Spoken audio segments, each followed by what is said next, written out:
DRG Media Group and River 92.7 are bringing you all home Oahe Zap games all season long. Tune in on the radio, listen on the app, or watch live on drgnews.com. Now, let's send it to the broadcast booth for some Oahe Zap baseball. Scorching hot, absolutely on fire. No, I'm not just talking about the temperatures here today at Hyde Stadium. I'm talking about one of the hottest teams in the ILB. That's the Oahe Zap. They have been absolutely rolling as of late, and they are back home for a long homestand, kicking it off with a 4-game series against their sister organization, the Bison Baseball Club. Hello, everybody. I'm Justin Coward alongside Dylan Beach, welcoming you into the broadcast booth on this 3rd of July on a red-hot Thursday afternoon here in central South Dakota, getting you set for first pitch less than 10 minutes away, and it is just that. It's a scorcher out there here this afternoon, Dylan, but it seems that nothing can cool down this Oahe Zap baseball team. They just split the series with Spearfish. We saw an outstanding homestand, which they capped off with a 23-run performance to close out that homestand, go into the off day, and they look to continue this start of the second half season strong with another important game here at an important series against the Bison Baseball Club. Yeah, it's got to be an important game to see if you can't keep this hot streak rolling, and you really got a chance to put your foot forward and really try to push for this playoff series. And, man, it's going to be hot outside. We'll see if that can keep these bats hot or not. Well, it's been all offense for the Zap, which they've been doing so much of lately is hitting, and they've been doing it kind of in different ways. They've been patient at the plate, been drawing walks, they've been bringing runners around with sharply hit balls. They've been leaving the ballpark, and we've been seeing a lot of that as of late. A new look lineup here for the Zap today, as we've seen some faces go, but we also see some faces coming in, and a very familiar face over the past couple seasons makes his first debut here at Hyde Stadium in 2025 in Mr. Tyler Hoffman.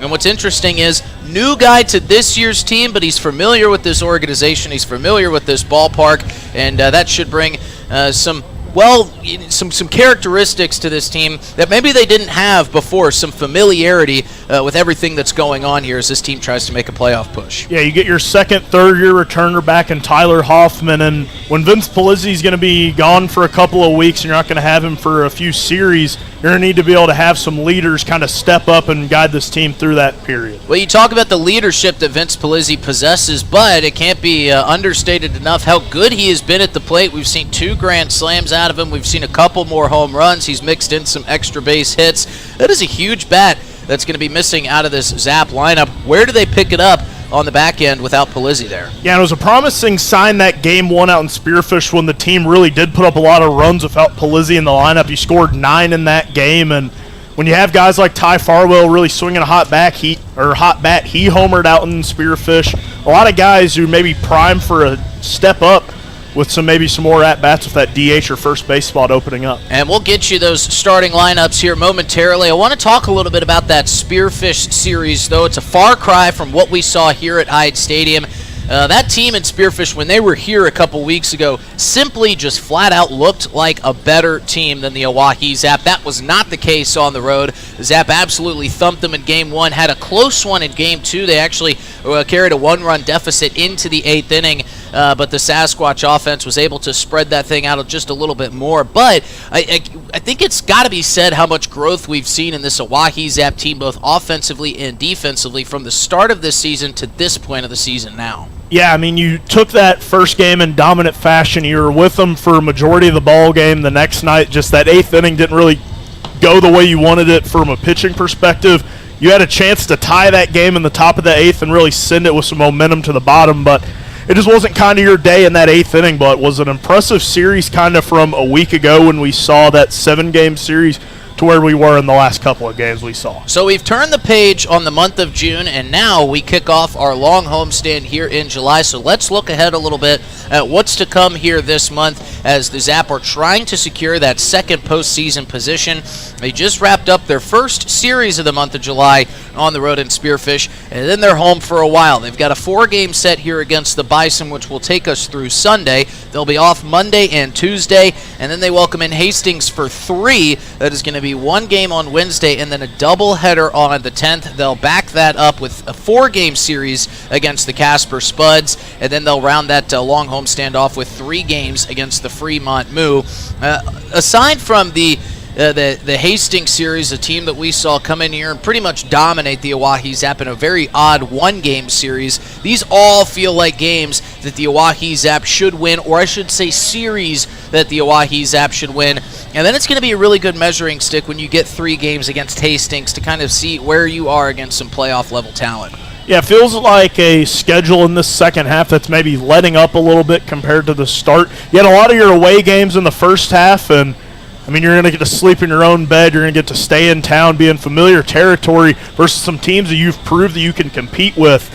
So I feel like the sky's really the limit kind of for this team in the second half. Well, let's set the stage here for you on this beautiful Thursday afternoon in Pierre. It is in triple digits for maybe the second or third time all year long. It is currently sitting as of right now at 103 degrees. The feels-like temperature a little bit higher than that down on the field. There is a breeze coming in strongly and stout out of that right field corner. It's kind of coming from center field and pushing right back towards our broadcast booth. But above that flag, not a cloud in the sky, a perfect blue sky hanging over top of Hyde Stadium. And I think these guys maybe could have wished for a little bit cooler day to play some baseball, but things will get a little bit cooler here as the week goes on. We might see some precipitation tomorrow. We've got our fingers crossed that that stays away from us. And as we roll into the weekend, well, it's going to be perfect. 86 is the high on Saturday with a low of 68. And then on Sunday afternoon, it's going to be a high of 80 and a low of 65. Perfect temperatures for a 2:30 start Sunday afternoon after we've gotten through all the 4th of July festivities. Yeah, and I'm really looking forward to tomorrow. 4th of July at the ballpark. You get the parade in the morning. Going to be a perfect day. It really is. And, you know, we've got a lot going on here in Pierre and Fort Pierre. We'll dive into all that's going to come here on 4th of July. Nobody does 4th of July better than the state of South Dakota. I'm convinced of that. I can't wait for you to see that tomorrow. And we do have a ball game tomorrow night on the 4th, and then we'll scurry over to Fort Pierre to watch some fireworks there in the evening. But we've got an event coming up Saturday here at the ballpark. It's Bark in the Park night, which will be pretty exciting. I think I'm going to take advantage. I think we got enough room up here for a broadcaster, a statistics guy in my dog Charlie. But a lot to get to this weekend. But anything else that the Zap are going to be offering fans this week into the weekend? Well, we're going to be at the parade tomorrow giving out candy. We got a trailer for the Zap. We got a trailer for the Bison. Should be a fun one. So make sure to look out for some Silverados driving through the parade tomorrow. Kids, this is the only time I'm going to allow you to take candy from Dylan Beach when he's driving by in his truck. Let's meet the starting lineups here. As always, we'll start with the visiting Bison Baseball Club as they trot out to the third base line. 1 through 9, it'll be Sam Benz leading things off for the Bison, playing out in center field. In the 2-hole, it'll be Gannon Hall and playing in left. Louis Coca will be playing third base and batting third for the Bison. Curtis Lindsay will be playing first base, batting in the cleanup spot. Talon Field at shortstop will be batting fifth. Remy Hart will be playing in right field and batting sixth. Rhett Rogers will be playing second base and batting seventh. Josh Day will be DHing for the Bison today, batting eighth. And a very familiar name in Noah Cadena will be catching for the Bison today. The reason that he's playing for the Bison is because the Bison and the Zap are both owned by Mr. Bob Habiger.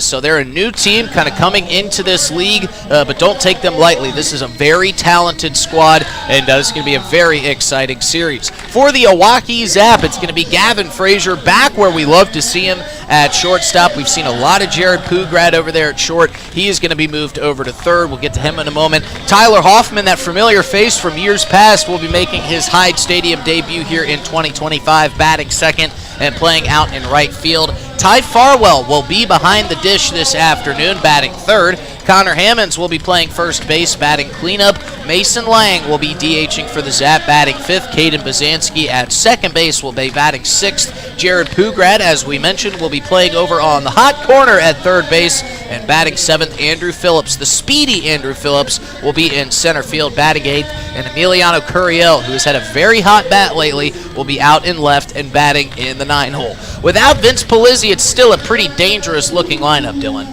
Yeah, and we'll see how Tyler Hoffman joins this lineup. It's a lineup where a lot of guys are swinging a hot bat, but with Goldberg missing some time and probably won't be back this year, an outfield spot's up for the taking. And we see maybe our first time and our first opponent who is dressed accordingly to these super hot temperatures as we're in the triple digits. The Bison wearing what looks like the Bad News Bears uniforms, wearing white tops, white bottoms. They've got their lettering in yellow and numerals in yellow as well, outlined in black. The Oahe Zap in some beautiful baby blue tops with white numerals, outlined in navy blue with white bottoms, and they've got their navy blue caps here this afternoon. Well, before we get to first pitch, we must honor our flag as we send it down to the field for one of our favorite national anthem singers here on the 3rd of July, sporting her beautiful blue dress and matching the Zap. We send it down for the national anthem performed by Miss Kaylee Tostenson. Volunteer, Kaylee Tostenson.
Great job by Miss Kaylee Tostenson, and now we are set for some baseball. On the mound today, it's going to be a familiar face that we normally see coming out of the bullpen, and Bryce Van de Wastein, a bit of an unfamiliar position for him, but Bryce is always up for a challenge. Maybe nobody better to pull out of the bullpen and put in a starting role than this left-hander right here. He'll be going up against Noah Knotts, and it'll be interesting to see how Bryce handles the challenge. We've gotten to talk to a lot of Zap pitchers who have gone from the bullpen out to the mound as a reliever switch to a starter, and it kind of changes your headspace. But I think if anybody is welcome to the challenge, it's Bryce Van de Wastein. Yeah, and the thing I'm kind of wondering if this is going to be a traditional start, maybe 4 or 5 innings, or if it's going to be an opener day where he maybe goes 3 innings and the bullpen brings it home the rest of the way. Well, they're going to have to drag him off the mound. We know that, as he is a competitor through and through.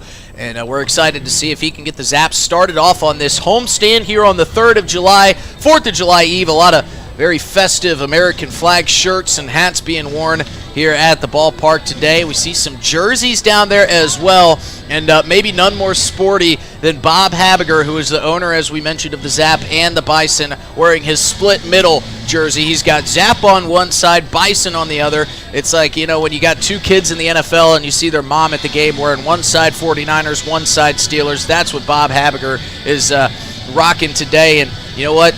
We're talking about who we wanted to interview before the game, and I'll tell you what, Dylan Beach is learning quick. He said, I want to talk to Bob about what it's like having both of your kids play out there on the field, his kids being the Zap and the Bison. So we'll get to hear a little bit from him here later on in the broadcast. Very much looking forward to that. When you talk to him, could you feel any nervous energy coming off of him? Well, he said he's getting a win regardless tonight, so he didn't seem too nervous. He said, if anything, he was less nervous tonight because both of his teams are playing, so I don't know who. I should have asked him who he was rooting for, but I don't think he would have told me that. Well, we've got a perfect view of him right here underneath. He's sitting last row, right underneath our broadcast booth. So when runs are coming across the plate, we'll be able to tell who he's more excited about. Zap are sitting in pretty good position for this final playoff spot. They just need to keep winning, but they have been playing absolutely outstanding this past week and a half, hoping that carries over into a very long homestand here for the Zap. Yeah, you're 2-2 right now with a lot of home games coming up in this second half, and if you can manage to sweep the Bison and move to 6-2, you'd be in a driver's seat for maybe a potential playoff push. And, very uncharacteristic loss in their first game of this second half of the season as they went down, got run-ruled by their opponent, but came back and beat the Nebraska Prospects 23-4, so they got their revenge and then some. As we are set for first pitch, and now for the ball game. As Van de Wastein comes set, he'll be facing off with Sam Benz. The first pitch out of the left hand of Bryce Van de Wastein is in there for strike one, and we are off and rolling. Calling balls and strikes today will be Riley Donovan behind the plate. Chris Dozark will be out on the base paths. And Bryce Van de Wastein quickly ahead 0-1, working from the stretch, and is quickly ahead 0-2. That one swung on and missed by Benz. Good fastball from Van de Wastein. He would love to start his day with a 3-pitch strikeout, something the Zap haven't been great at. Their starters have had struggles in the first inning, running up those pitch counts. Van de Wastein ahead 0-2. Ben's choked up on the bat, and that one just misses off the plate for 1-2, but it's been a little bit strange. It's almost as like a bug has been going around with some of these starters, where we've seen 25, 30, 35 pitches in the top half of the first inning. It's always the first is the big one. As the 1-2 is swung on and missed, and Van de Wastein with his first strikeout of the day gets Sam Benz to go down swinging. Zap will fling that around the infield, and Van de Wastein off to a hot start on a hot day. That's a promising sign, because it feels like that first inning's always where you give up all your pitches, and then they kind of settle in, but the damage is done when you throw 30 pitches in the first inning. Can't really go that deep. You don't really give the coaches or yourself much of a decision to make as Gannon Hall takes ball one up and off the plate. I'm excited to see this Bison team. I think they're going to be a competitive bunch this year. 1-0 is driven into deep left center field. Curiel chasing, turning his feet and planting under it and squeezing the second out. That one had a lot of charge off the bat from Gannon Hall, but as we mentioned in the pregame, that wind working back towards home plate out of center field and a little bit from left field, so that ball definitely was assisted back into the glove of Emiliano Curiel by that breeze. And that'll bring up Louis Coca, the Bison third baseman. Van de Wastein looking for a 1-2-3 inning, gets a fastball in there for strike one.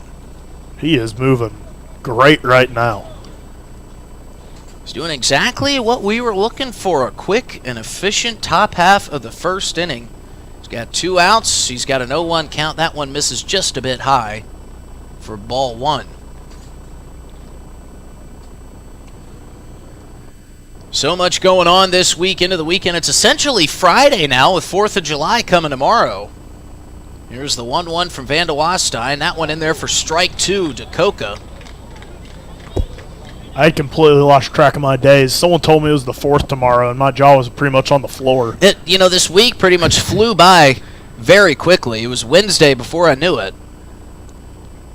It was the 1-2 to Coca. Good off-speed pitch falls in there for strike three. Coca could only be stood there looking. He goes down on 4 pitches, and it's a 1-2-3 inning for the start of Bryce Van de Wastein. We'll stay right here for our first inning Fiber Fact, which, as always, is brought to you by our great, great friends over at Venture Communications.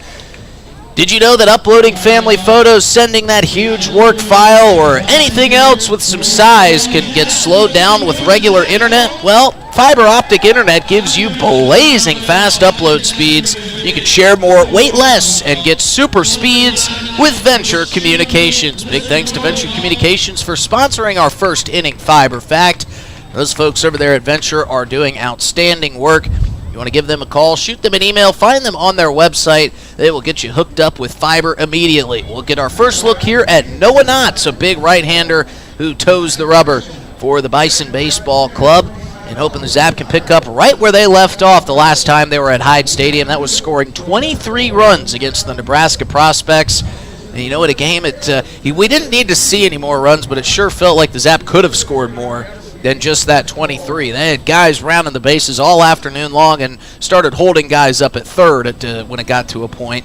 But it was a lot of runs from the Zap, and good to see their offense break out like that after getting run ruled. Yeah, and they had a couple of balls that kind of died at the warning track that day that they were just swinging on from position players, and that game was a football score for the Zap that had been over for a long time. So it was good to see that game finally end. And I know if I'm a Bison player, this is probably the one team I wouldn't want to play for our first game. I mean, with how the Zap have been playing on offense, but maybe Noah Cadena will give him some of the tips and tricks about this lineup. That's right. Noah Cadena back behind the dish for the Bison today. He's got the scouting report for Noah Knotts on all of these hitters. And I guess if you want to kind of shrink down the scouting report, it's these guys can hit, don't give up the big innings. And it's interesting how we've kind of shifted. You know, the Zap had a problem dealing with those big innings from their opponents where they would be in games and then boom, all of a sudden, the team would score 6, 7, 8 runs in one inning, and the game would essentially be over. But the Zap have had the benefit of those big innings, and that's what's helped them to win so many games in these last 2 weeks. Yeah, they've really been just striking at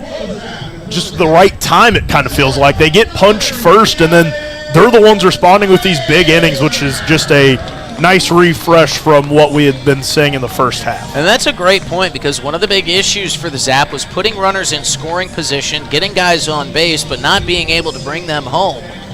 But they've done a lot of that lately. Their situational hitting has gotten much better as the season has moved along.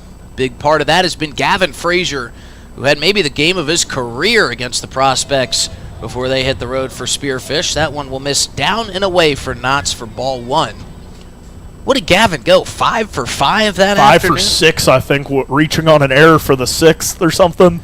Just kept finding his way on base. Here's the 1-0 to Frazier. That one will miss inside, and I guess it grazed him, so he's going to lose all the gear and head down to first base. We've seen a lot of that lately where these guys, you know, I'm using air quotes, get hit and head down to first. We can't even see any movement in the jersey. We just kind of have to take Gavin Frazier and Riley Donovan's word for it that it did clip him, but just like that, the Zap have the leadoff hitter on board. That's a good start. And we get to see Tyler Hoffman for the first time here at Hyde Stadium this season. As we mentioned, he's very familiar with this ballpark, and just like that, Gavin Frazier's off and running on the hit and run, grounded to the shortstop, thrown to first. That's the only play that Talon Field had, and an outstanding pick by Curtis Lindsey will get the first out. Yeah, that's an outstanding play from the first baseman to keep that one in the glove. Lindsey really flashing the leather over there. I think with some of these hit batsmen, you know how like they have Gene Sarator, the rules expert. We might need to get Nick Golden the headset, be like, yep, that one hit him. That would certainly be helpful. Talon Field's only play was to first. Good thing Gavin Frazier was running. That one looked like it could have been 2, but an unbelievably sharp play by Curtis Lindsey over at first. Gets the first out of the inning. Gavin Frazier leading off of second. We'll see Ty Farwell at the plate. He takes ball 1 outside. Farwell, another hot bat here for the Zap as of late. Here's the 1-0 to Farwell. That one runs inside, but is called strike 1. Good pitch there from Noah Knotts just to catch the inside corner. Knotts not bringing a ton of speed on his fastball. He's more of a finesse pitcher. And I'm kind of laughing to myself because Ty Farwell is... At first I looked and I was telling myself he's set up in the back of the box. He's got his left foot as the left-handed hitter on that back line of chalk in the left-handed batter's box.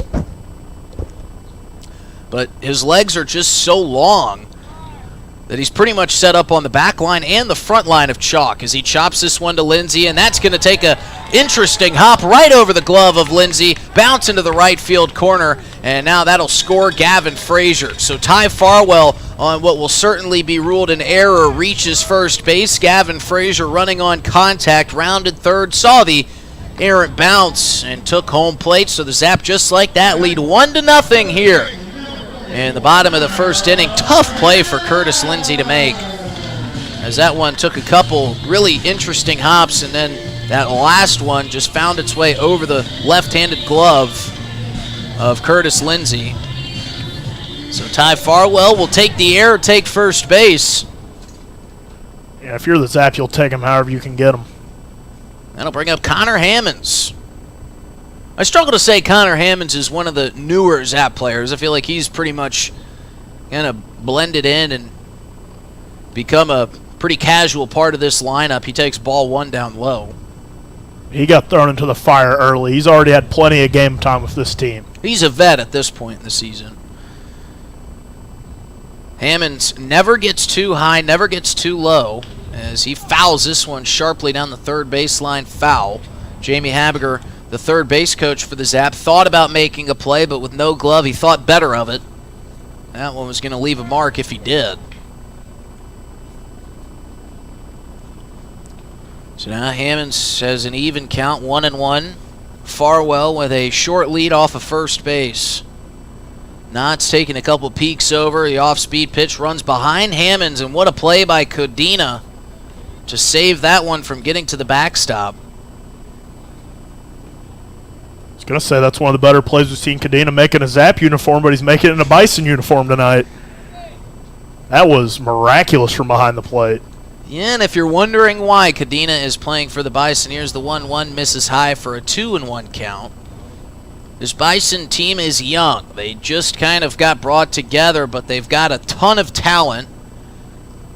And Noah Codina kind of, I guess, taking one for the team, playing with the Bison jersey on here today. That one misses off the plate, and that'll be ball 4 to Connor Hammond. So he'll take his base. Zap with runners on first and second. But both teams owned by Jamie Habiger and Bob Habiger.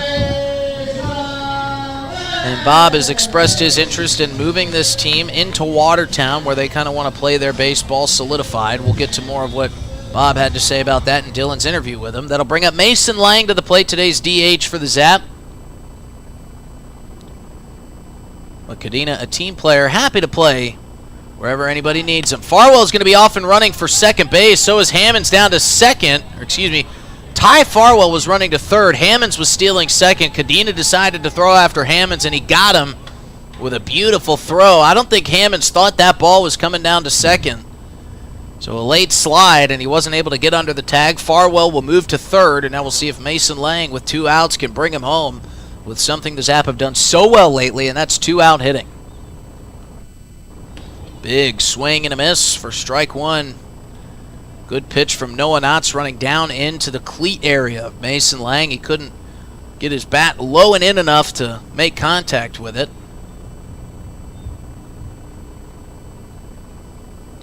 Here's the 1-1. High and away, ball 2. I think that last play was kind of just one of Codina knowing his teammates Farwell faster than Hammonds. You'd typically think they'd go to third for the lead runner, but getting out easy at second. How often do you see runners on first and second stealing the throw go down to second? Not Just too never. often. Here's a 2-1 to Lang. That one's off the plate for ball 3. I feel like that's not a double steal you see all that often anyhow, and No. even if it happens, you typically see the lead runner being the one having to make the play get to the bag in time. Favorable count here for Mason Lang. 3-1 with a runner on third and 2 outs. The pitch from Knott swung on and missed for strike 2. Bison, about half their infield, not really sure how many strikes were in the count. They started making their way back to that third base dugout. You need to get one more. Still a young team. They're figuring out the way. Here comes the payoff pitch to Mason Lang. He will take ball 4 on the outside corner. Noah Knott's kind of shaking and slumping his head. He wanted that pitch, and it looked good from up here.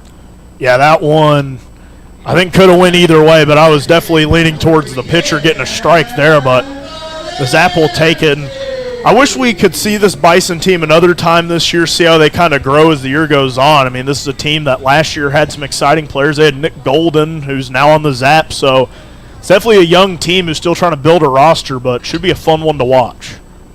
Second baseman Caden Bazanski will climb in with runners on first and third and 2 outs, and he sends one back over the fencing out into Capitol Avenue.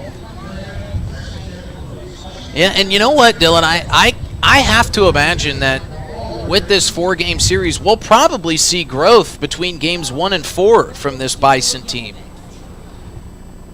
As Knotts comes set with the 0-1 to Bazanski. That misses high for ball 1. Yeah, I mean, it's a lot like when we saw the Zap from game 1 to Fremont when we saw them at home for the first time. I mean, we're going to see a lot of growth out of this team playing their first baseball together, and I'm sure as Game 4 is going to look a lot different from Game 1. Well, you said Connor Hammonds was tossed into the fire as this one catches the inside corner for strike 2. I think this is kind of the Bison getting tossed into the fire, facing off with the hottest team in the league right now in the Oahe Zap. It'll sure set the Bison up well for opponents in the future. Here's the 1-2 to Bazansky. Off the plate, ball 2. Mason Lang staying put over there at third base. He's probably knows Noah Cadena very well. They're friendly in that catcher's room. It's got to be tough if you're going to get thrown out. You don't want it to happen by one of your actual teammates, as this one's fouled and out of play. I think if Noah Cadena caught Mason Lang stealing, Lang would never hear the end of it in that dugout. Yeah, and I'm sure Hammonds won't hear the end of it for a while either. They might take it a little easy on Hammonds. Newer guy. Doesn't like to lose. Here's the 2-2 to Bazansky. That off-speed pitch will miss just a bit low and run the count full. So we'll see if Knotts can get out of this little knot that he's put himself in. Runners on first and third. 2 outs, full count. The payoff pitch to Bazansky. Runner goes, and he swings and misses at strike 3. So Noah Knotts got in a bit of a jam, but he unties himself, and the Zap score 1. They lead 1-0 after 1. We'll keep it right here. As we mentioned, Dylan Beach got to talk to owner of both the Bison and the Zap, Bob Habiger, before the game. Here's what Bob had to say.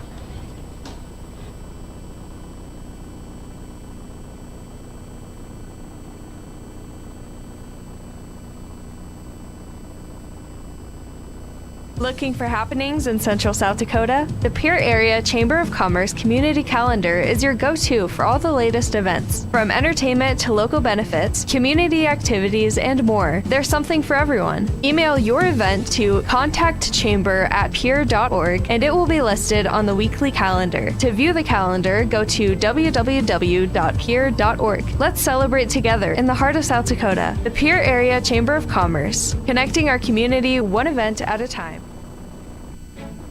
Doing a little spring cleaning at your house? I'm Val Keller, City of Pierre's Solid Waste Manager, letting you know the City Supply Swap program can help.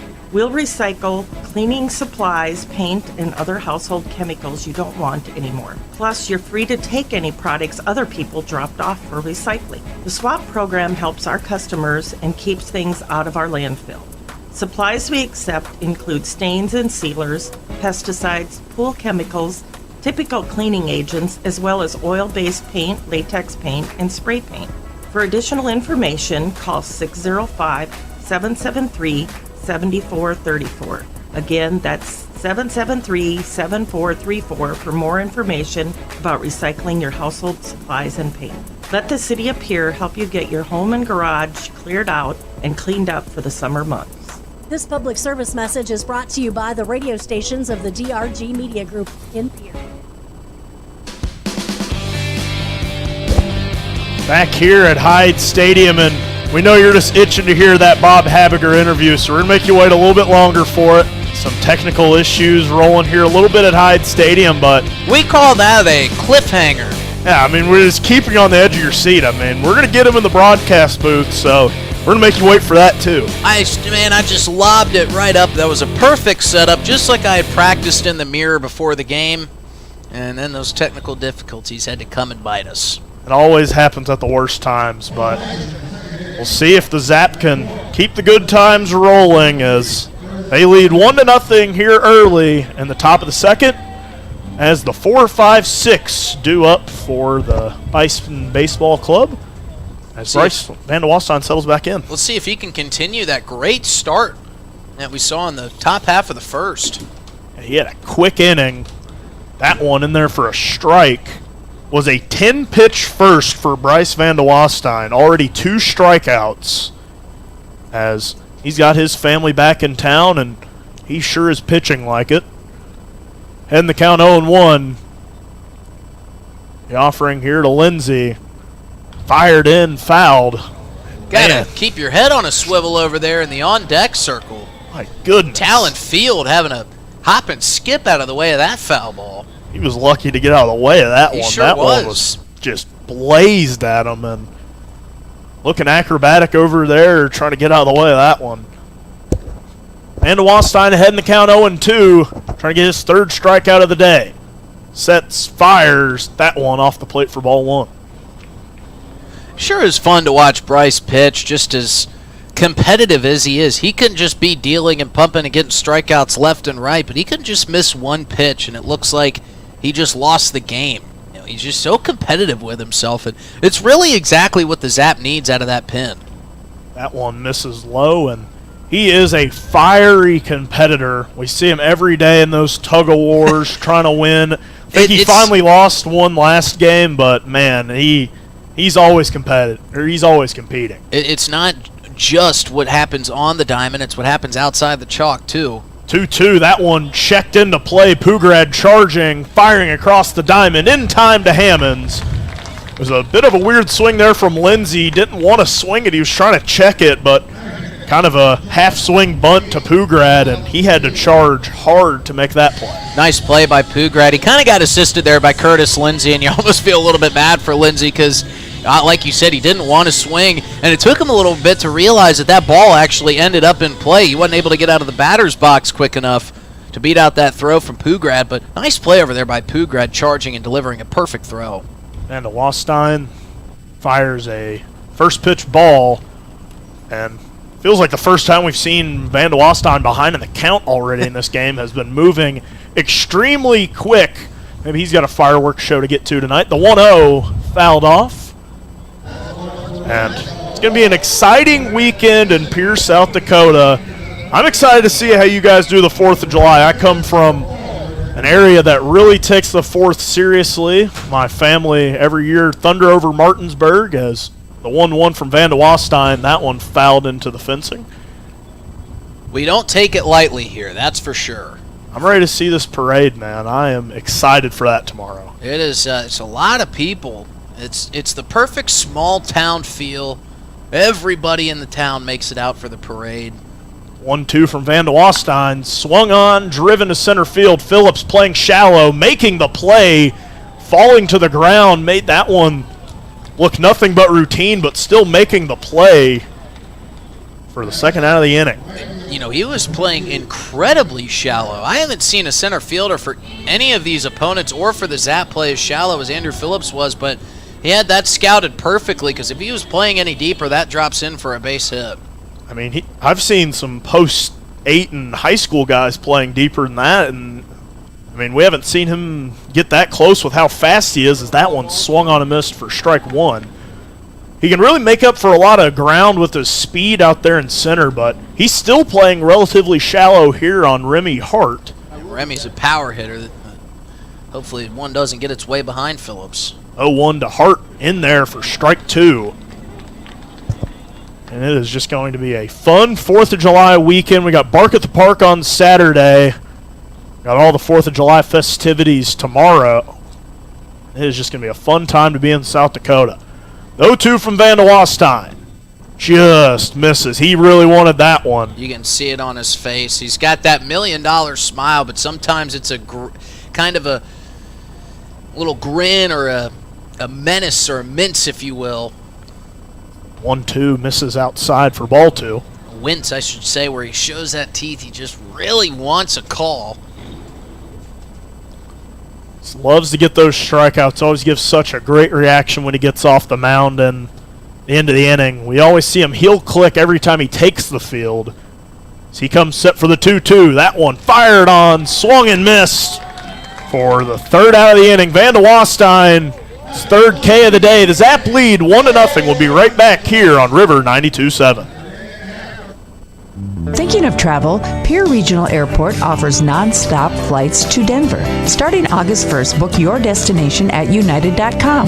With United Mileage Plus, you can save more by earning miles when you fly from Pierre Regional Airport. 1-hour flights to Denver and the world beyond. Avoid the crowds, avoid the drive, and enjoy free parking when you fly from Pierre Regional Airport. United Airlines in Pierre starting August 1st. Skip the drive. Fly from Pierre. We're good at making excuses for things we don't want to do. I can't work late because my cat has a job interview. Unfortunately, we're also good at making excuses for things we shouldn't do, like driving drunk. There's nothing on the back roads but cows. The truth is, there's no good reason to drink and drive. Not even if you stick to the back roads.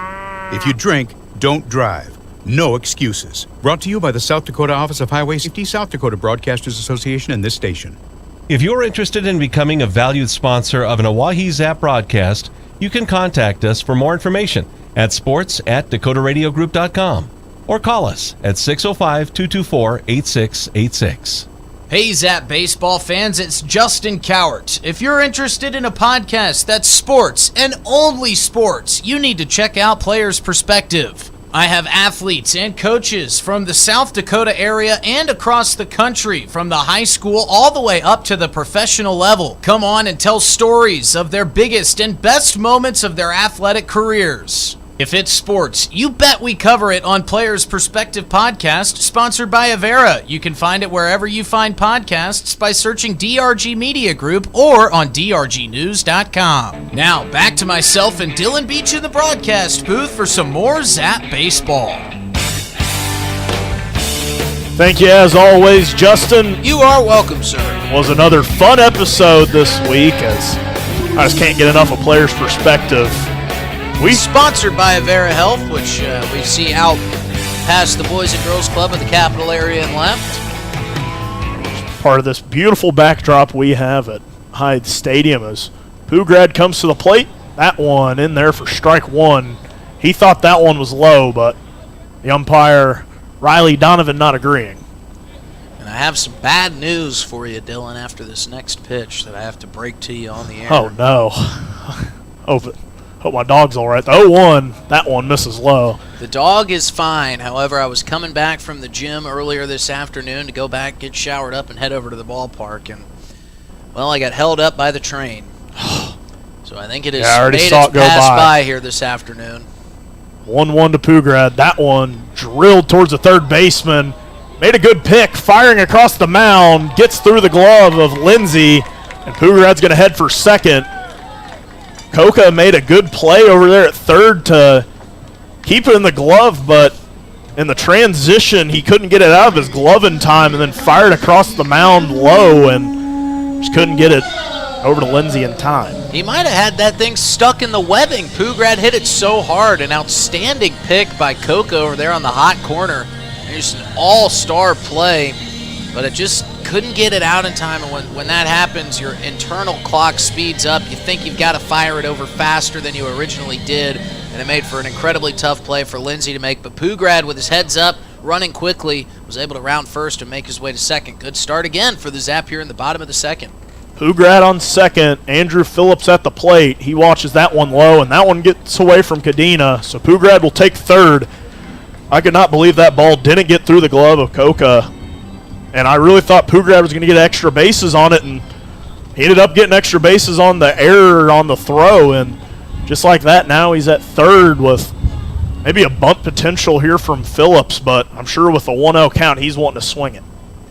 It's been fun. I wish we had a microphone on Noah Cadena's chest plate, seeing all the Zap hitters go up and dap him up as they get in the box. 1-0 skips in for ball two.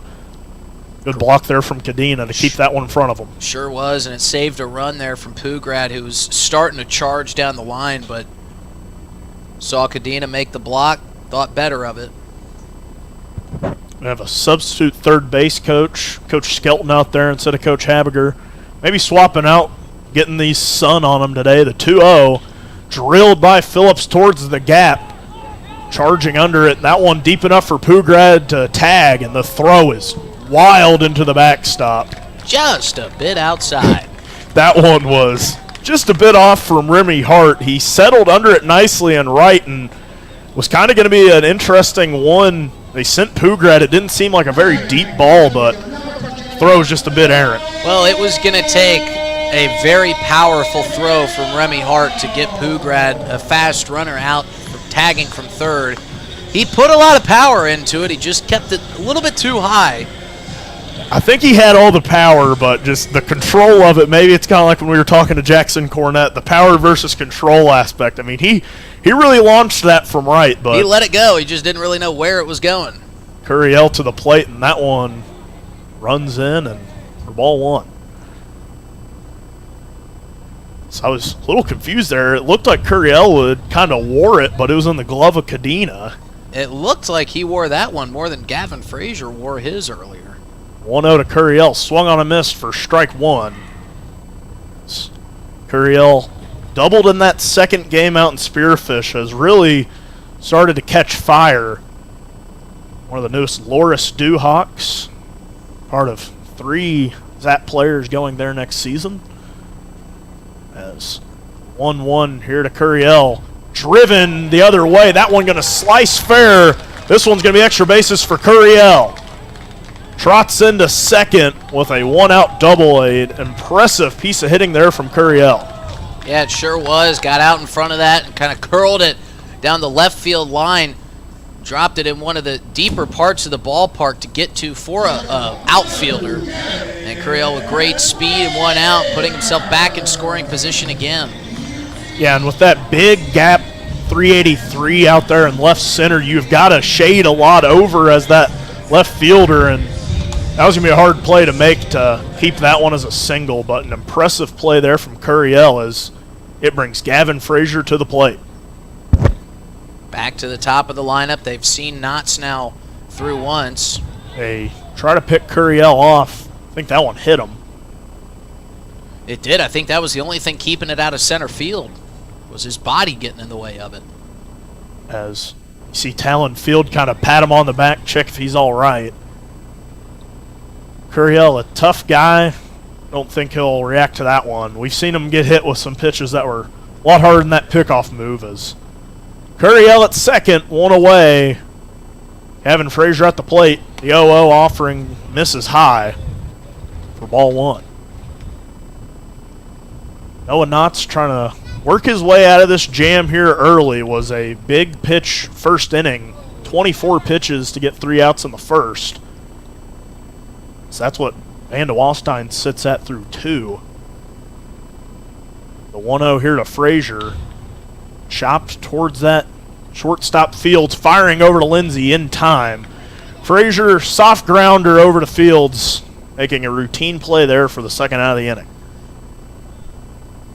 Already early on, but impressed with this Bison infield, the way they've been able to knock down and make some plays. They've really put Curtis Lindsay to work over there at first base. With all these ground balls the Zap have sent towards that left side of the infield, I don't think there's been one throw on target. Curtis Lindsay really having to work hard over there at first. And maybe it's early in the season, they're trying to get him some pick practice over there at first as Hoffman heads in to the batter's box, watches strike one. Hoffman back for his 3rd year with the Oahe Zap. Him and Brady Glenn, 2 3-year guys on this team. You have to bring a lot of leadership in this group.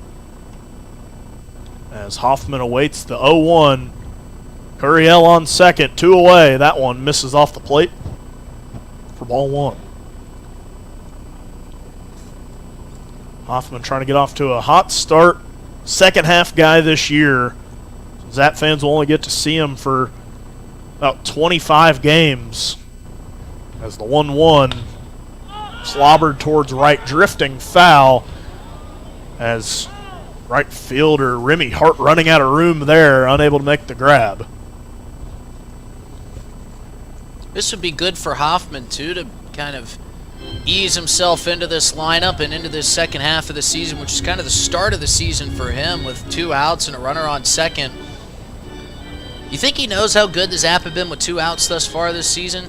We're going to find out. Yeah. If he gets a hit here, he can be a part of that now. The Zap put up 1 in the bottom of the first. They already have 1 in this frame. 1-2 to Hoffman. Swung. That one skied high. Field settling under it. Making the play for the 3rd out of the inning, as we'll finally get you that interview with team owner Bob Habiger. Let's hear what he had to say before the game.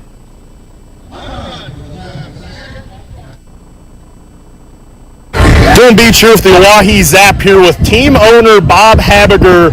Bob, you're back in town. You got both of your teams here playing tonight. How does that kind of feel? Is it like watching both of your kids play? It does. You know, it's having both teams. One thing was for sure, I wasn't so nervous if we're going to win or lose. We're going to win a game tonight. So, but yeah, having the Bison in town, it's exciting, you know, to see the team come together like that. And it'll be their first game.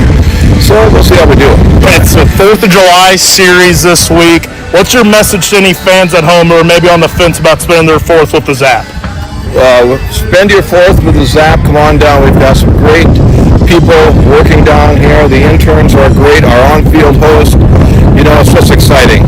The kids are doing a great job, and we'd be excited to have you down here.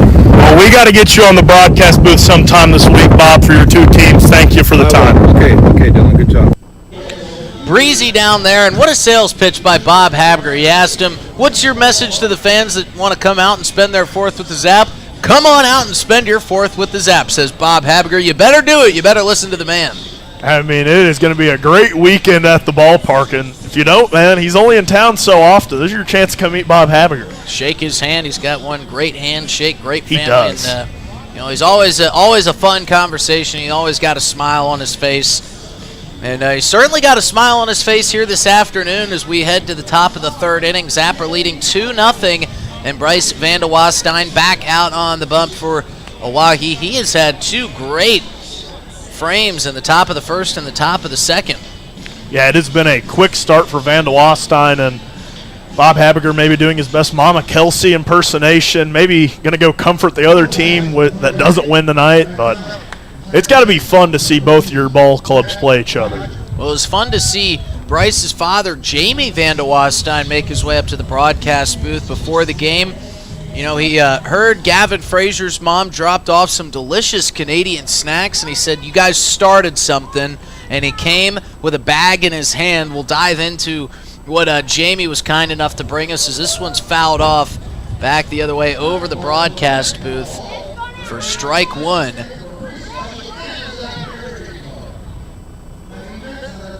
Rhett Rogers will see his first action here this afternoon against Vandewastein. The 0-1 in there for strike 2.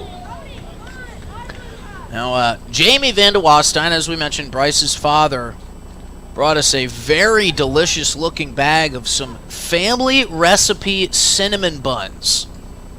Here's the 0-2 from Vandewastein, just off the plate for ball 1.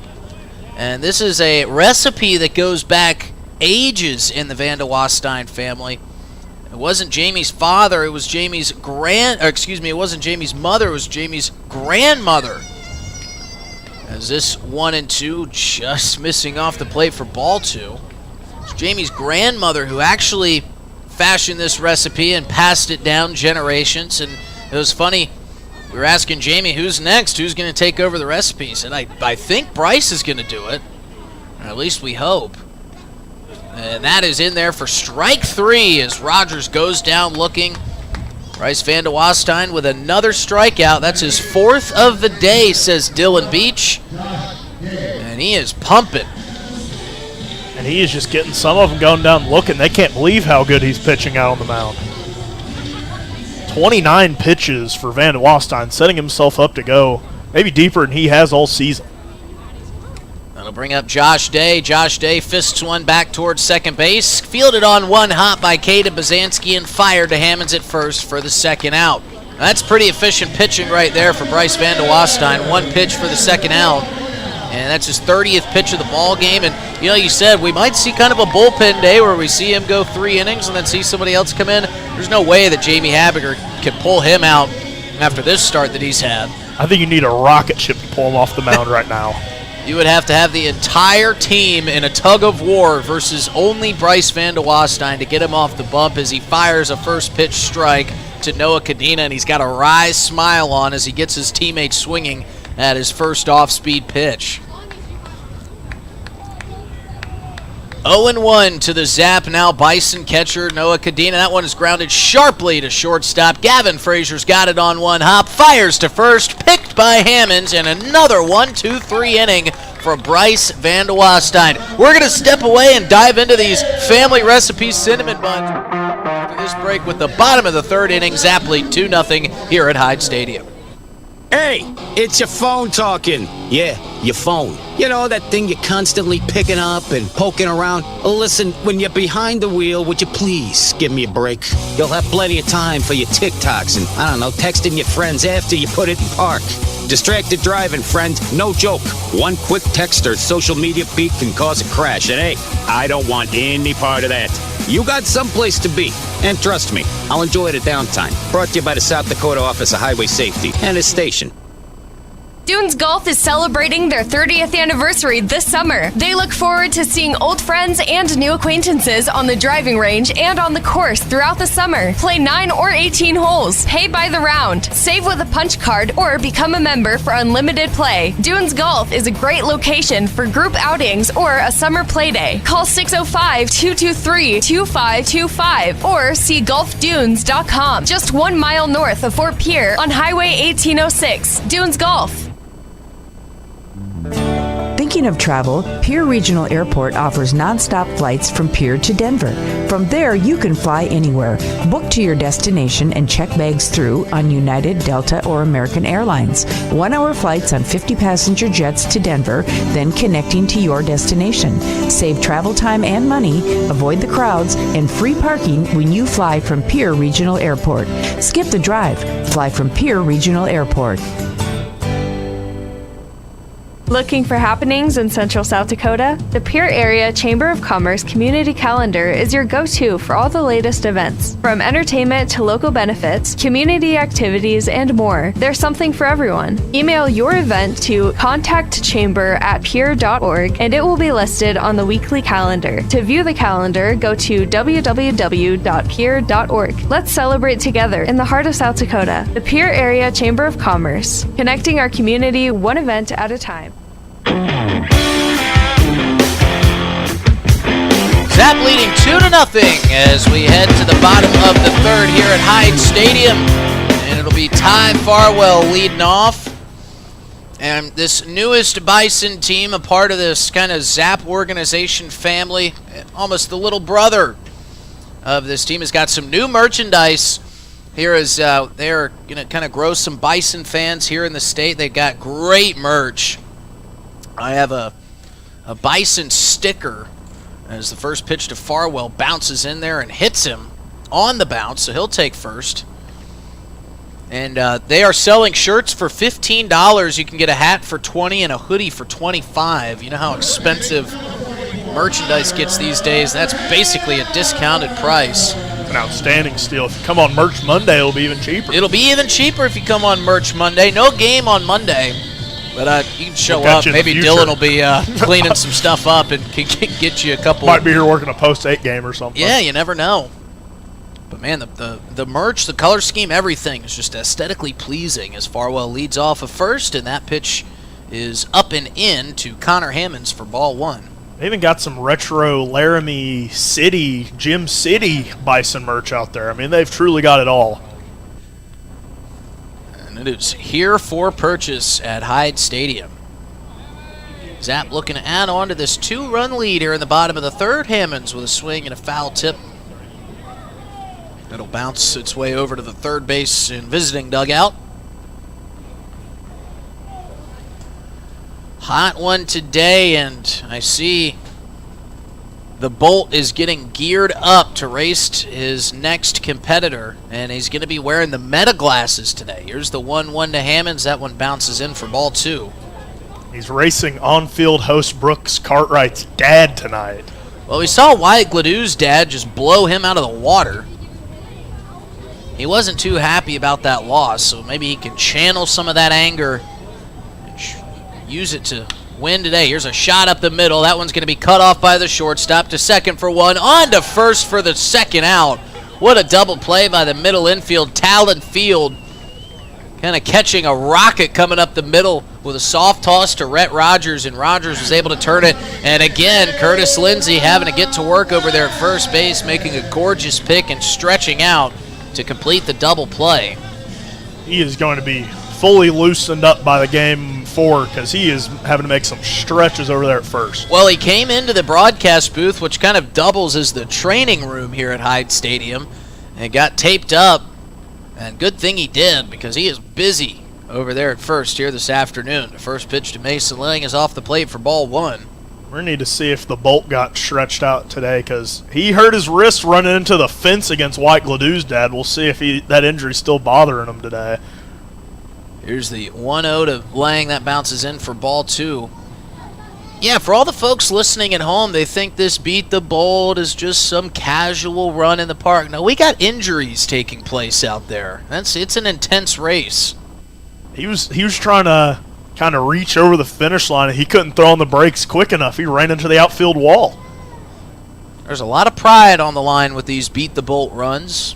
He doesn't want to give away that bucket of beer, man. He doesn't want to give away any beers for free. He's got to. Those might come out of his paycheck. Yeah, and got to make sure that he's got some McDonald's money. Here's the 2-0 to Lang. That one just missing high for ball 3. So Lang has worked a favorable count. I'm pretty sure the Bolt keeps DoorDash and Pier in business. And we forgot to mention, Jamie Van de Wastein was kind enough to bring us the cinnamon buns. Dylan got to dive into one. Here's a 3-0 pitch to Lang before we talk cinnamon bun. And interested to hear your take on these delicious treats thanks to Jamie Van de Wastein. Yeah, these cinnamon rolls are incredible. They're good right now. I could not imagine these hot, fresh out of the oven. Oh, man. You know, it's tough to nail a cinnamon roll, as you got one fan up there enjoying part of your cinnamon roll. As he didn't see that fly that's been with us all season long. It's our loyal listener. Maybe our biggest fan, besides the Pierre Wildcats, is that fly. As that one catches the outside part of the zone for a strike to Caden Bazansky. I need a thumb up or a thumb down from our producer. How'd you like the cinnamon roll? Eli Thumbs up. Lewis with 2 thumbs up, 2 big thumbs up. There's the 0-1 to Bazansky off the plate. Van de Wastein's dad, Jamie, told us, he said that has been in the family for generations. It is a very secret recipe, and there's something in there that we just can't put our finger on that makes these so delicious. We'll see if Bryce can give it away, because he's next in line to be making these cinnamon rolls. And it was just so funny because he said, we heard you guys talking about the treats that Gavin Frazier's mom brought. You started something. We had to keep it going. We had to take care of our broadcast team, and boy, did they ever.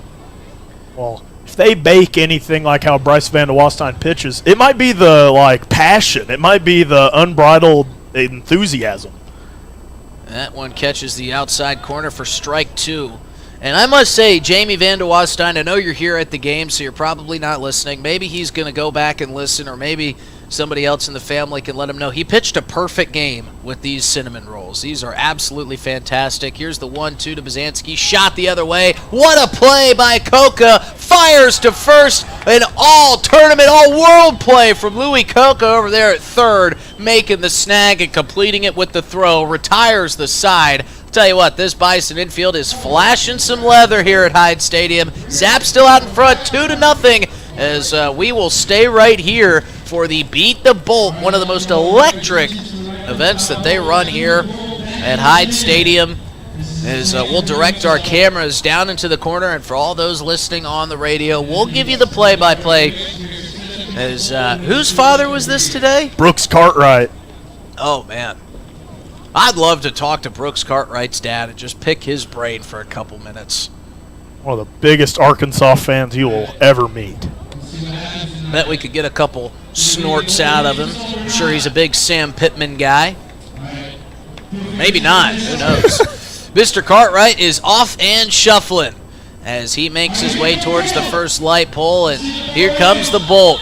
The Bolt is tracking. The Bolt has lost a shoe. The left shoe is off the foot of the Bolt, but he's going to make up that ground no problem, as Mr. Cartwright was lapped before he could even get to that center field wall point. And now he's going to start, he's going to turn this into a casual stroll now as the Bolt is crossing the line with about, oh man, I don't know, that's about 100 yards feet in between, and Mr. Cartwright has given up. He has completely given up. He is now walking as the race is over, and I hope he can make it out of that left field corner before the start of the inning. And he might not even cross the line. That wasn't the outing he wanted. Nope, not the outing he wanted. Maybe we'll get him back over the weekend once he's had time to rest, rejuvenate, and he can give it another crack. But I don't know. Maybe the Bolt can start racing some folks his own age. It is really hot out. I will give that to Mr. Cartwright. And Mr. Cartwright still not off the field yet. Bryce Van de Wastein looking over there in the left field corner saying, guys, I need to start pitching. It was a good effort, Blair. Blair Cartwright. We'll give it up for you. You know what? We got to tip your cap to Blair Cartwright, because I'm sure that a lot of people are asked, and nobody really wants to try to beat the Bolt. I don't blame him. The Bolt is fast. All right, back to the top of the fourth, and my partner Dylan Beach. Van de Wastein comes set. The 0-0 skips in there, checked for strike one. No appeal to the field umpire, Chris Dozark. Riley Donovan taking that one into his own hands. Van de Wastein setting, firing. The 0-1 chopped right back at him. He's racing to first, flips it to Hammonds for the first out of the inning. Doesn't get much easier than that for Bryce Van de Wastein. Everything has looked easy for Bryce here this afternoon. He has just been settled in from the first pitch, and it's just kind of been in a rhythm that you would kind of almost hope all of your starting pitchers could be in. He is really rolling fast here, as he's only thrown 32 pitches. The 0-0 driven the other way to left. That one going to get down fair. Curiel giving chase, but this one's going to be extra bases. He's heading for third now. Curiel, a bit of trouble with it. Puts on the late break. They might have him caught, but that one going to hit the runner as he's heading back into second. So he's back safe. As a nice piece of hitting there from Gannon Hall. We saw him drill one earlier that kind of died with the wind, but the wind wasn't going to stop that one slicing into that left field side. Yeah, and he had second all the way, but he saw Emiliano Curiel having some issues with that ball out in the left field corner, and he thought, I might try to take third, but then he saw the throw and how sharp it came in from Curiel, and he was like, I better head back to second. And he almost got caught by Pugrad, but luckily for Hall, he was able to slide back in safely. So Van de Wastein's perfect game bid is over. We didn't mention it because we wouldn't be very good broadcasters if we were bringing up perfect game bids, as that one runs inside and Farwell, okay. catches the batter. I was wondering why everybody was so lethargic back there. I didn't realize that it had hit the batter. I thought Farwell had lost the ball and we were going to have a Carson Rather situation where Gavin Frazier took second on a walk because the catcher couldn't find the ball, but Farwell just kind of saying, nope, it hit him. I don't have to run on this hot day with all this gear on. Jam here for Van de Wastein. Runners on first and second, one away. Lindsay at the plate. Four-hole cleanup hitter swings and misses on that first pitch offering low from Van de Wastein. Going back to these cinnamon rolls, I feel like I could picture Van de Wastein's grandma maybe doing that heel click, running into the kitchen, getting ready to make these cinnamon rolls. He has to get it from somebody. No, I think the heel clicks come from the folks that get to eat them. After they get to taste that, it had me heel clicking up here. 0-1 from Van de Wastein. Runs inside, just about hits Lindsay, but taken for ball one. And I could imagine maybe some of his family members having the reaction that he has for a strikeout when they get handed one of these, just warm on a plate, maybe with a glass of milk. But was a nice treat. Big thank you to Jamie Van de Wastein for bringing us something to snack on in the booth. 1-1 from Van de Wastein. Swung foul. Lindsay trying to get the Bison back tied up. He is really swinging it. Power guy in the 4-hole today. And the first game of this young Bison season, and it's about as young as some infants out there, only about 30 to 45 minutes old, this team, and you haven't had a lot of practice time together, and you're going to be staying out at a hotel and traveling around in buses. You're going to get to know each other very quickly. The 1-2 from Van de Wastein swung foul into the mask of Farwell. Good thing he didn't have the meta glasses on. They might have broke there. Yeah, the meta glasses, I'm not sure if this will be a great video because the race was over in about 10 seconds, and it was just a video of the Bolt running. Good to see him overtaking Blair Cartwright, but after that, probably wasn't the most entertaining of videos. 1-2 from Van de Wastein, swung foul again. There were some Bison players out there trying to get that foul ball like they could go turn it in for a slushie and a trading card. About falling over the netting. Yeah, one player lost his glasses trying to leap out and make the play. Those are some brave guys over there. I'd be diving for the bunkers.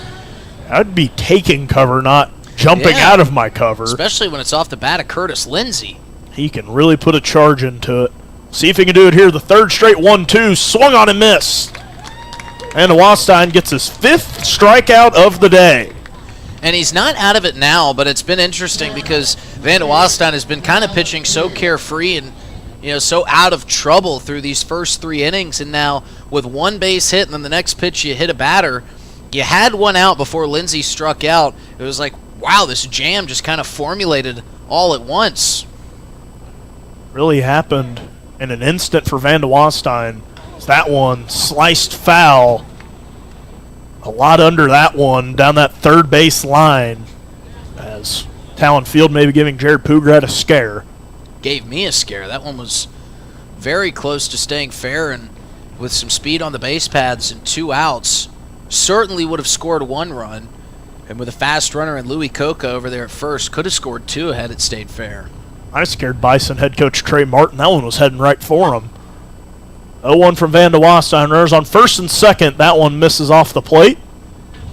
2 away here for the Zap. They lead 2-0 here early at Hyde Stadium. Trying to start their 4th of July series off with some sparks. Van de Wastein trying to settle in, keep this game going. Just 1 hit allowed.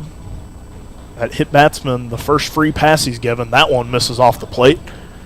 Behind in the count now, 2-1. I thought you might go with something other than sparks there. Thought you might go with some fireworks or maybe with a bang. I'll save the fireworks for tomorrow. We will get plenty of 4th of July references in tomorrow. I think we'll be seeing some fireworks from our broadcast booth over here. I'm excited. I come from a very big firework family. The 1-1 from Van de Wastein misses high. Excuse me, that was the 2-1. Now 3-1. Hey, you're talking to Mr. Firework over here. You've got to meet Kyle Beach, my brother. Oh, man. 2 peas in a pod? He has got the setup to where we can set him off remotely now. Thunder over Martinsburg has become a spectacle in southern Indiana. 3-1 from Van de Wastein, fouled off. Now count full at 3-2. Gosh, would love to see Van de Wastein get the strikeout or just get the out here and keep his day going. He's definitely totaled some more pitches in this inning, but it would be nice to see him get out of something he hadn't been in all day, and that's a jam. Here's the 48th offering from Van de Wastein. That one misses high and inside, so the 48th pitch gives his first real walk of the ball game. Now bases loaded, 2 away. I think Van de Wastein just asked Riley Donovan, was that up and in? It almost hit the batter on the helmet. That one about hit him on the head. Yeah, that was... yes, Bryce, it was up and in, to answer your question. I will say that one did miss, Bryce, from up here. As still nobody moving in that bullpen has been when you're carrying a perfect game bid through 3 1/3, there's not going to be a lot of movement. But Van de Wastein, a bit of a jam here, and a hit from Remy Hart could tie things up. Gavin Frazier wanted the pickoff on the 3-1 pitch, but didn't get it from Van de Wastein as that one swung and missed for strike 1. It looked like they might have had the runner. He had a very big lead over there at second, but Van de Wastein, it was kind of so late into his warm-up that or that windup that he couldn't really fire it over to Gavin Frazier in time. We saw the foul off and then the high and inside pitch contested by Van de Wastein to walk the batter. So that one misses way high for ball one. Van de Wastein, the last thing you'd want to see is back-to-back walks here to give a runner a free pass to take home. Gonna have to regain his composure here and attack the batter. 1-1, a late time there from Riley Donovan. And Van de Wastein upset about that, and obviously so. He was starting his pitch. As an umpire, I don't think you should grant time to a guy after the pitcher has started his movement. 1-1, swung on and missed, and Van de Wastein was showing why you don't give that time. Might have fired him up a little bit. Didn't mess his rhythm up at all, firing a great pitch there.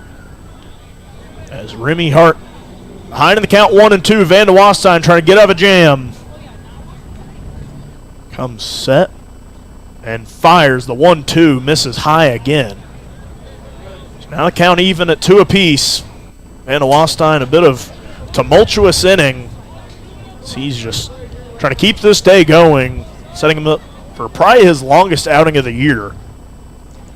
As here's the 54th pitch from Van de Wastein. 2-2, offering just off the plate for ball 3, and Van de Wastein really wanted that one. Yeah, it was close, but it was off the plate, and now you got no option but to throw in a strike here. And if you give him something to hit, that's okay. Let your defense make a play, but don't walk in a run. Payoff pitch here from Van de Wastein. Sets, fires, that one, swung on and missed. Van de Wastein gets his 6th strikeout of the ball game and gets out of a huge jam. We'll be right back here, bottom of the 4th. Zap lead 2-0. The summer is here, and you know what that means. The Oahe Zap are back, and we at DRG Media Group are bringing you coverage of every Zap home game all summer long. You can hear all the home Zap games on River 92.7, or you can watch them live on drgnews.com at the River 92.7 station page. The Zap are offering you fans something new every single night, so get out to Hyde Stadium for some Zap baseball this summer. Purchase your tickets on oahezap.com or buy them at the box office. If you can't make it to the game, we've got you covered on River 92.7 Oahe Zap Baseball, brought to you by DRG Media Group. And the Wastein 6th strikeout of the day comes in a huge spot to get out of the jam. Zap still pitching a shutout. We get the tic-tac-toe race. Always a fun game there in the mid-inning. What a job by Bryce Van de Wastein getting into a situation that he was very unfamiliar with. I don't want to say uncomfortable with, because obviously he was very comfortable in that spot. But to work a count full to 3-2 and to say, you know what, I'm going to fire my best fastball in there, see if you can catch it, see if you can get up to it. And he couldn't, and Van de Wastein able to get out of the bases-loaded jam and keep his team out in front 2-0. And it was a huge spot there for Van de Wastein. And I'm not sure friend of the broadcast, Easton Sheets, knows how to play tic-tac-toe. Had a spot to block his opponent, but ends up giving him the win there, and that's got to be a heartbreaker. Give him some credit, because when you're in front of a big crowd and you're having to make these decisions in the blink of an eye, you know, the moment can take over. The moment can really get the best of you, as we saw there from Easton Sheets. It was the last X and O from both competitors, and he put his in the one place he couldn't. As you see a win there in the tic-tac-toe race. Not sure who that kid was, but he's rocking a nice Bison hat. As these kids are taking this Bison merch. Anytime you get a mascot on some merch, kids are going to like it. As Pugrad puts a shot into that one, heading to left field. That one dropping. This one's going to be extra bases. Pugrad, a warning track shot over there to left. And a leadoff double for the Oahe Zap. And I'm not so sure without this wind if that one wouldn't have left the ballpark. I mean, it was going right into the teeth of that breeze coming back the direction of Pugrad. And, man, he laced that ball. But he'll take the double. He'll stand at second. And good opportunity for Andrew Phillips with nobody out to add a little insurance to this 2-run lead. Yeah, and I think if the wind wasn't blowing, that one definitely would have got out. We've seen some very similar shots over that left field wall from guys like Aiden Johnson, and that one looked very similar and kind of just gave out due to this wind, but a nice swing from Pugrad. We saw him put that one towards left, get caught at the fence last week as Phillips swung and missed on strike one. Andrew Phillips, newly engaged man during this season, as the 0-1 to him in there for strike two, just catching a bit of the plate.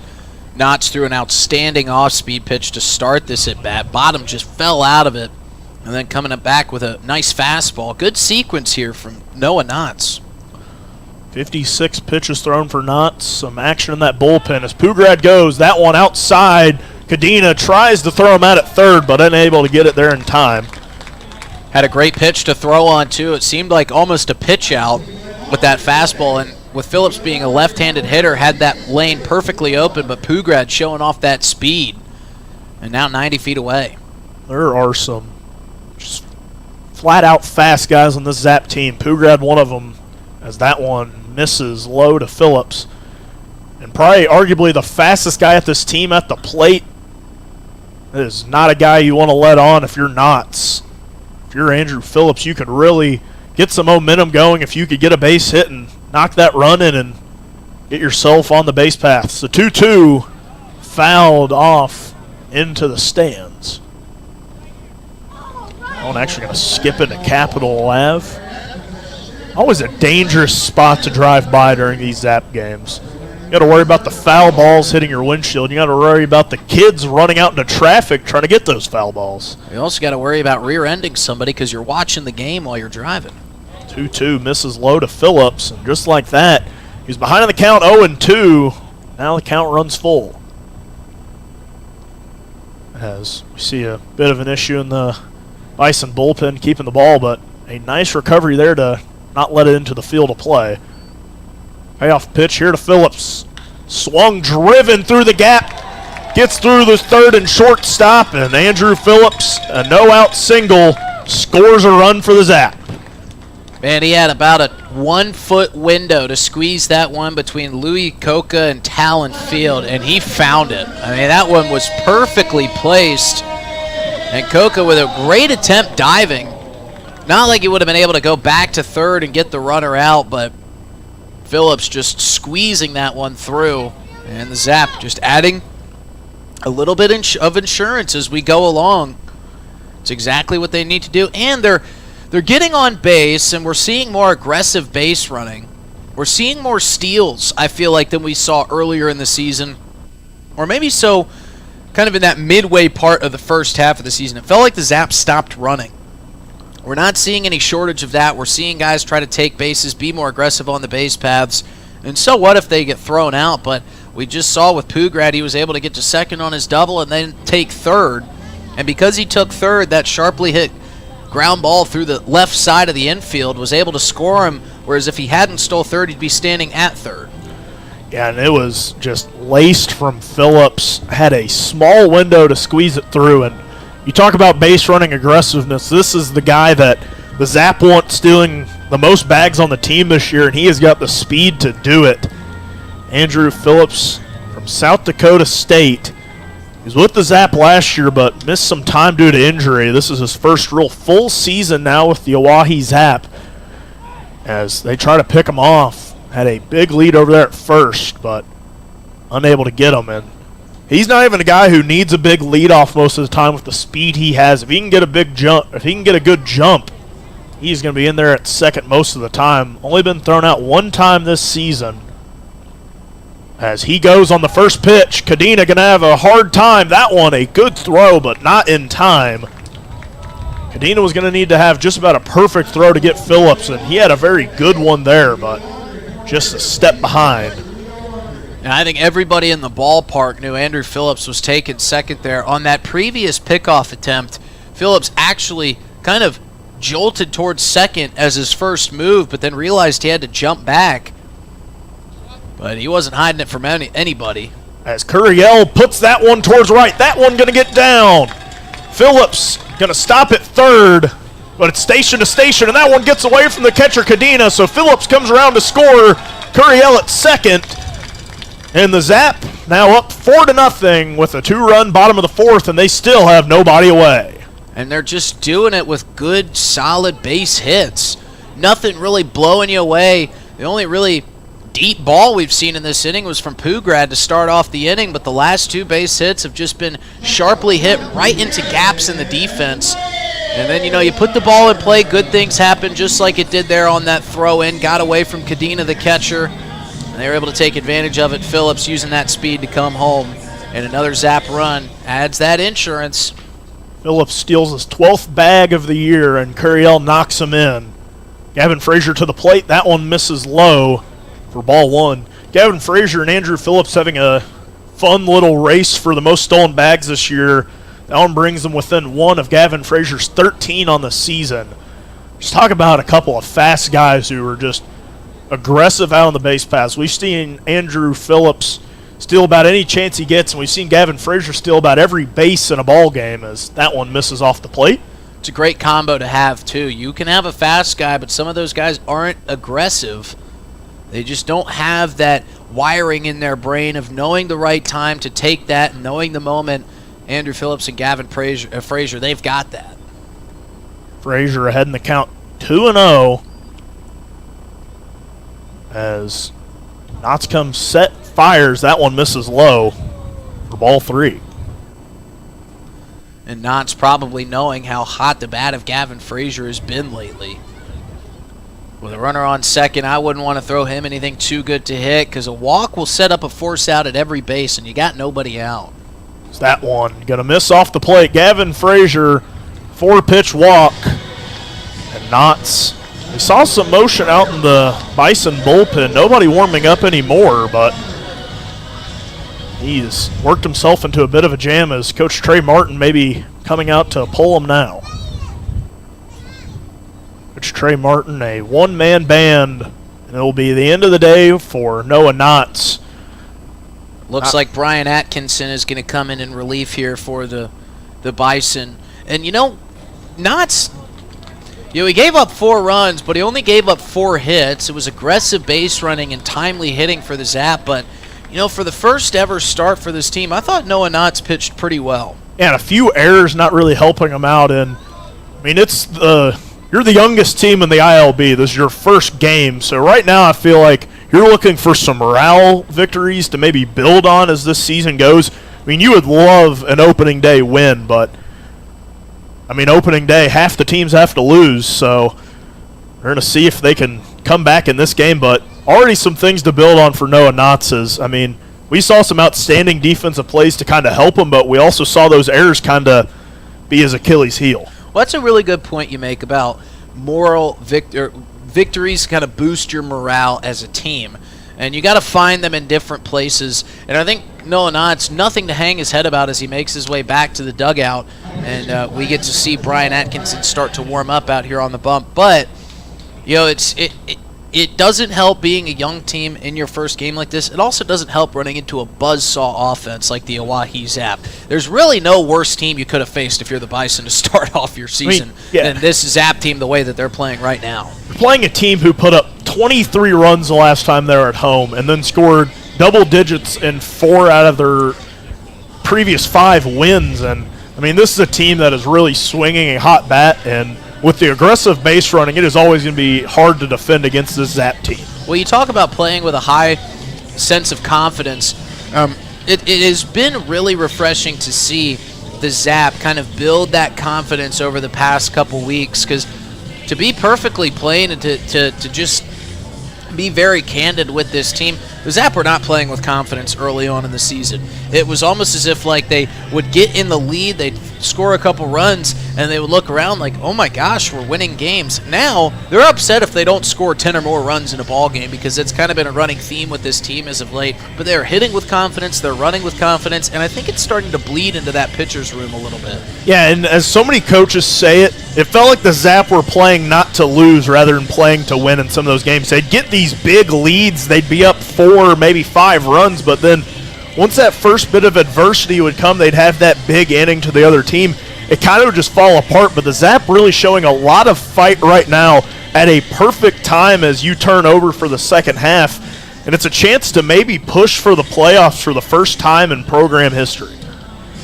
We'll see if this organization and two organizations that are, Zap obviously very kind of set, but still new to this central South Dakota area, and the Bison, they've got a lot of talent on this roster, a lot of talent in this lineup, and I'm sure it's going to be really interesting to see from this year to next year, one, how they grow in numbers, but two, kind of who they draw to this team. And speaking of new faces, we get to see Tyler Hoffman again as he gets to take on Atkinson. Nobody away. Atkinson inherits a couple of runners on as that one misses low to Hoffman. Hoffman, the newest Zap player for this season, back for his third year in Pierce, South Dakota. He came here one time, said he loved it, decided to come back 2 more years, as he's certainly a fan favorite in this organization. The double steal, they're going to go for second again, and Gavin Frazier going to be there in time. That one gets away. Curiel coming to the plate. The throw pulls Curiel off his line. Gavin Frazier now going to go for third, and everybody's safe. Talk about base running aggressiveness. The Zap put on a double steal from first and second, and then score and get to third with the other runner. If you want to talk about the aggressiveness that the Zap run with, you got to clip that play right there and show it, because everybody on their P's and Q's, and these were all close plays across the diamond. As Hoffman chops out to the third baseman, Coca, keeping Frazier put over there, firing across the diamond to Lindsay in time for the first out of the inning. But back to that play, I mean, everything was close across the diamond, but everybody just wanting to take that extra yard. And it helps when you're ahead 4-0, you can kind of stay aggressive. There was nobody out. But that's the mentality the Zap have to continue to carry through this second half of the season if they want to try to take that second playoff spot. Farwell to the plate, and it was a crazy play as the first offering to him runs inside, just about hits him for ball one. And neither ball really got too far away from this Bison defense. The throw to second got into the shallow part of the outfield, and Curiel got a late jump on it, but decided to take home. Got there, and then the ball barely got away from Cadena, and Frazier took third. Farwell ahead in the count 2-0. That one in there for strike one. Gavin Frazier, sure he's just ready for a ball to get past Cadena and try to take home once again. He is always ready to run out there on the base paths. Let me correct something there. I don't even think it has to get past Cadena. I think it has to just get a couple feet away from him. 1-1 off the plate. And we saw Gavin Frazier steal on a ball out in Casper that was just kind of lofted back to the pitcher from the catcher, and he saw it over there at third base, and he just bolted in. Part of a day where the Zap stole home twice in an inning out in Casper. 2-1 to Ty Farwell. That one runs inside and low for ball three. Thought I saw a ripple in the pant leg of Ty Farwell there. Maybe it was the breeze. Maybe it was Farwell just wanting to stay in the batter's box and keep hitting. I kind of thought so too, as it kind of looked like it might have got a piece of him, but might have to call Nick Golden, see if that one actually hit him. The 3-1 off the plate, and Ty Farwell takes a 5-pitch walk. Big inning here shaping up for the Zap. Already 3 across. Now runners on the corner for Connor Hammonds as the Zap try to add to this tally, try to get back to their double-digit ways. It's been a couple of games. They put up 9 out in Spearfish in game 1. But, I mean, they put up 23 on that Sunday game versus the Prospects. It's going to be hard to top that for a very long time if you're the Oahe Zap. I think you can borrow one of those runs from the 23-run performance and put it in that Spearfish and call it double digits. Connor Hammonds watches that one in for ball one. Something interesting about this Bison team is they're still trying to kind of grow their roster. The Plainsmen, another traveling team, going to be concluding their season, and Bob Hamager was talking about maybe reaching out to some of their guys, seeing if they want to keep playing this year. As the 1-0 swung on by Hammonds for strike one. Can they do that? We're going to find out. Nothing is off limits in the ILB. Their season is coming to an end. I mean, I'm sure the league would allow these players to keep playing some baseball, try to improve, as they try to set themselves up for a good spring for their college ball teams as Hammonds drives that one to right. That one's sky high. Settling under it, making the play is Hart. Gavin Frazier thought about coming to the plate. Still was thinking about it until he saw it into the glove of Cadena. But everyone stays put. So not a deep enough foul ball to score the runner on a sac fly there from Hammonds. And I know I'm getting a little bit ahead of myself being at the bottom of the 4th inning here with a 5-0 ball game. But you have to start thinking ahead, too, and what could benefit the Zap. Long homestand, 4-game series here with 2 days off on the back end. Zap have got to be thinking, let's get this into double-digit territory where we could possibly end this game in the 7th, save 1, maybe 2 arms, and save your guys, get them a little bit of extra rest before a long series. Farwell goes on the first pitch. Won't even be a play there from Cadena. He knows his team well. Was traded over to the Bison before the game today, playing for the sister organization. He knew the double steal was going to be on there with 2 outs, making a smart play to just keep it in the glove. Gavin Frazier doesn't need much daylight to take home. 2 away, you want to take your chances with the batter at the plate. Laying ahead in the count, 1-0. Watches that one outside. So now Farwell at second, Frazier at third.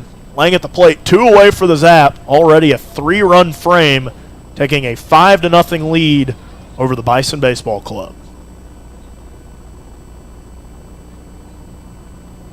Quick time there from the pitcher, Atkinson. Trying to settle in here. Inherited a couple of runners, so I don't think those last 2 runs will be earned, but Frazier comes across, it certainly will be, as that one misses low to Lang. Now quickly ahead in the count, 3-0, as Gavin Frazier's going to take home, and he is out at the plate. Gavin Frazier, he doesn't need much daylight. He was trying to take home, and Atkinson making a nice throw back to Cadena with a 3-0 count. That might be one you want to stay put on, but Gavin Frazier, oh so aggressive, unable to make it there in time. Zap had 3 to their tally. They lead 5-0 here at historic Hyde Stadium. Hey, it's your phone talking. Yeah, your phone. You know, that thing you're constantly picking up and poking around. Listen, when you're behind the wheel, would you please give me a break? You'll have plenty of time for your TikToks and, I don't know, texting your friends after you put it in park. Distracted driving, friend. No joke. One quick text or social media feed can cause a crash, and hey, I don't want any part of that. You got someplace to be, and trust me, I'll enjoy the downtime. Brought to you by the South Dakota Office of Highway Safety and this station. Dunes Golf is celebrating their 30th anniversary this summer. They look forward to seeing old friends and new acquaintances on the driving range and on the course throughout the summer. Play 9 or 18 holes, pay by the round, save with a punch card, or become a member for unlimited play. Dunes Golf is a great location for group outings or a summer play day. Call 605-223-2525 or see golfdunes.com, just 1 mile north of Fort Pierre on Highway 1806. Dunes Golf. Thinking of travel, Pierre Regional Airport offers nonstop flights from Pierre to Denver. From there, you can fly anywhere. Book to your destination and check bags through on United, Delta, or American Airlines. 1-hour flights on 50-passenger jets to Denver, then connecting to your destination. Save travel time and money, avoid the crowds, and free parking when you fly from Pierre Regional Airport. Skip the drive. Fly from Pierre Regional Airport. Looking for happenings in Central South Dakota? The Pierre Area Chamber of Commerce Community Calendar is your go-to for all the latest events. From entertainment to local benefits, community activities, and more, there's something for everyone. Email your event to contactchamber@pierre.org and it will be listed on the weekly calendar. To view the calendar, go to www.pierre.org. Let's celebrate together in the heart of South Dakota. The Pierre Area Chamber of Commerce, connecting our community one event at a time.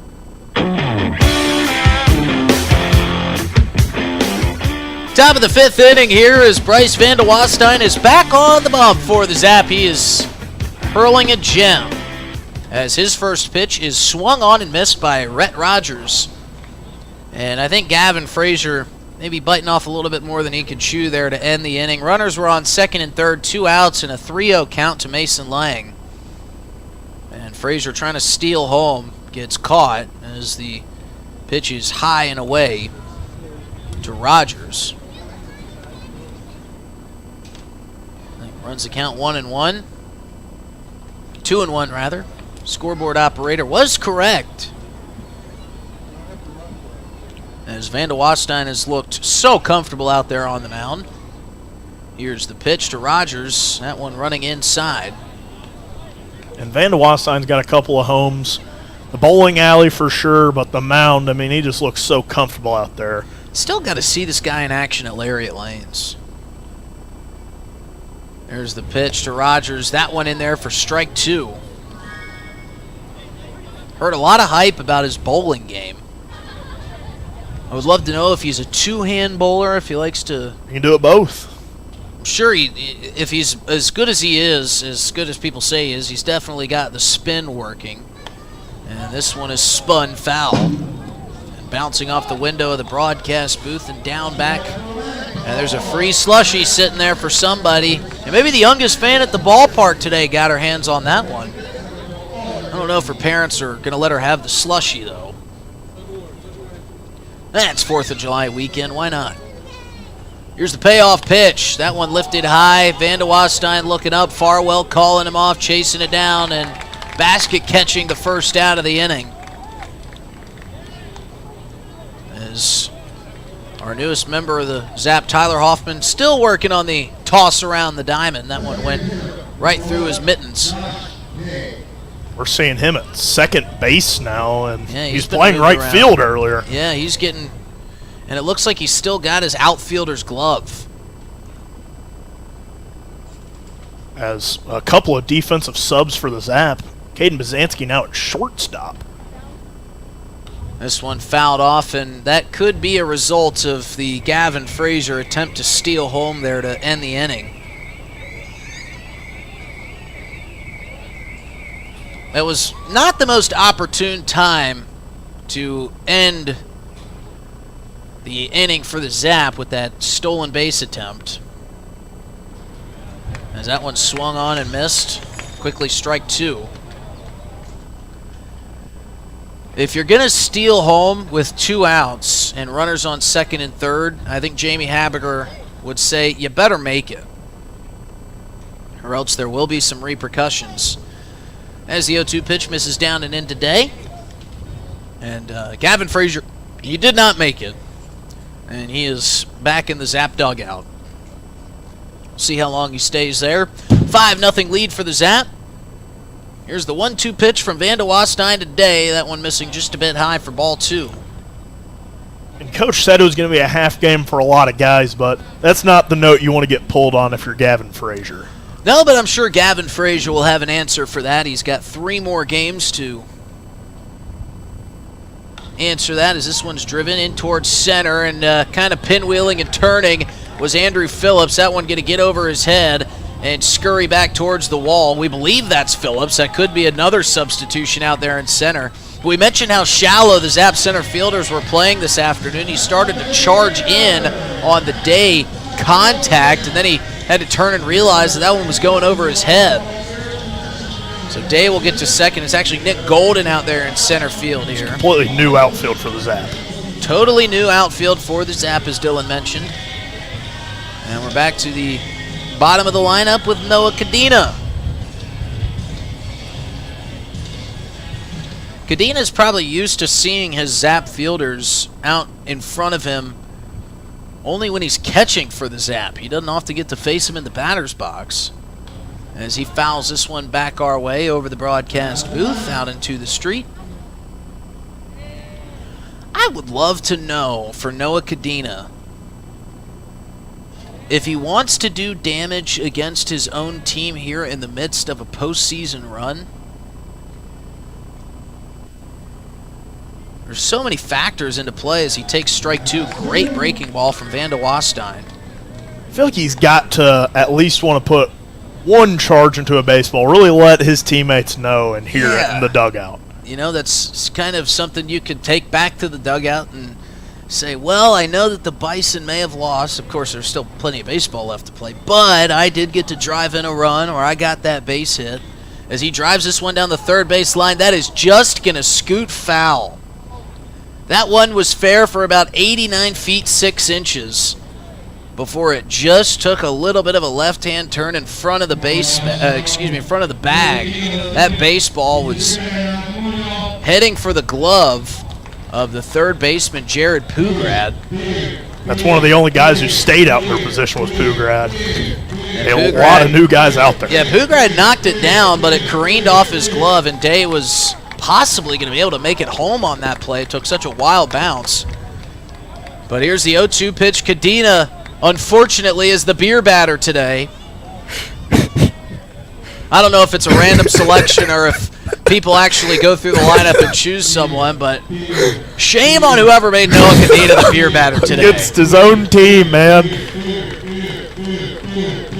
Might be just having some fun with them. The beer batter chants are on. Cadena behind 1-2 with one out. Here's the pitch from Van de Wastein. It's driven into the right center gap, giving chase is Daly. He's going to plan under it, make the catch. Day will tag and head to third, but Van de Wastein gets the second out against a dangerous hitter in Noah Cadena. So it's at least a productive out for Noah Cadena. He moves the runner to third. He's not going to get anybody a discount on beer, at least in this at-bat. It's a good swing. Was a great swing. Stay sharp there, Noah. You're going to be back with us before you know it. Before you know it, you'll be back in the baby blue of Oahe Zap colors. They do have a catcher. He's not going to be a full-time Bison member, but that catcher has not reported to the team yet, so they had to make do. 2 outs. Sam Benz grounds it back to Van de Wastein. He's got it. The underhand toss to first will retire the side. Quinn Ludvigsen in the game at first for the Zap. Catches the third out, and we head to the bottom of the fifth. Zap leading 5-0 here on a gorgeous day at Hyde Stadium. Looking for happenings in Central South Dakota? The Pierre Area Chamber of Commerce Community Calendar is your go-to for all the latest events. From entertainment to local benefits, community activities, and more, there's something for everyone. Email your event to contactchamber@pierre.org and it will be listed on the weekly calendar. To view the calendar, go to www.pierre.org. Let's celebrate together in the heart of South Dakota. The Pierre Area Chamber of Commerce, connecting our community one event at a time. Doing a little spring cleaning at your house? I'm Val Keller, City of Pierre's Solid Waste Manager, letting you know the City Supply Swap program can help. We'll recycle cleaning supplies, paint, and other household chemicals you don't want anymore. Plus, you're free to take any products other people dropped off for recycling. The swap program helps our customers and keeps things out of our landfill. Supplies we accept include stains and sealers, pesticides, pool chemicals, typical cleaning agents, as well as oil-based paint, latex paint, and spray paint. For additional information, call 605-773-7434. Again, that's 773-7434 for more information about recycling your household supplies and paint. Let the City of Pierre help you get your home and garage cleared out and cleaned up for the summer months. This public service message is brought to you by the radio stations of the DRG Media Group in Pierre.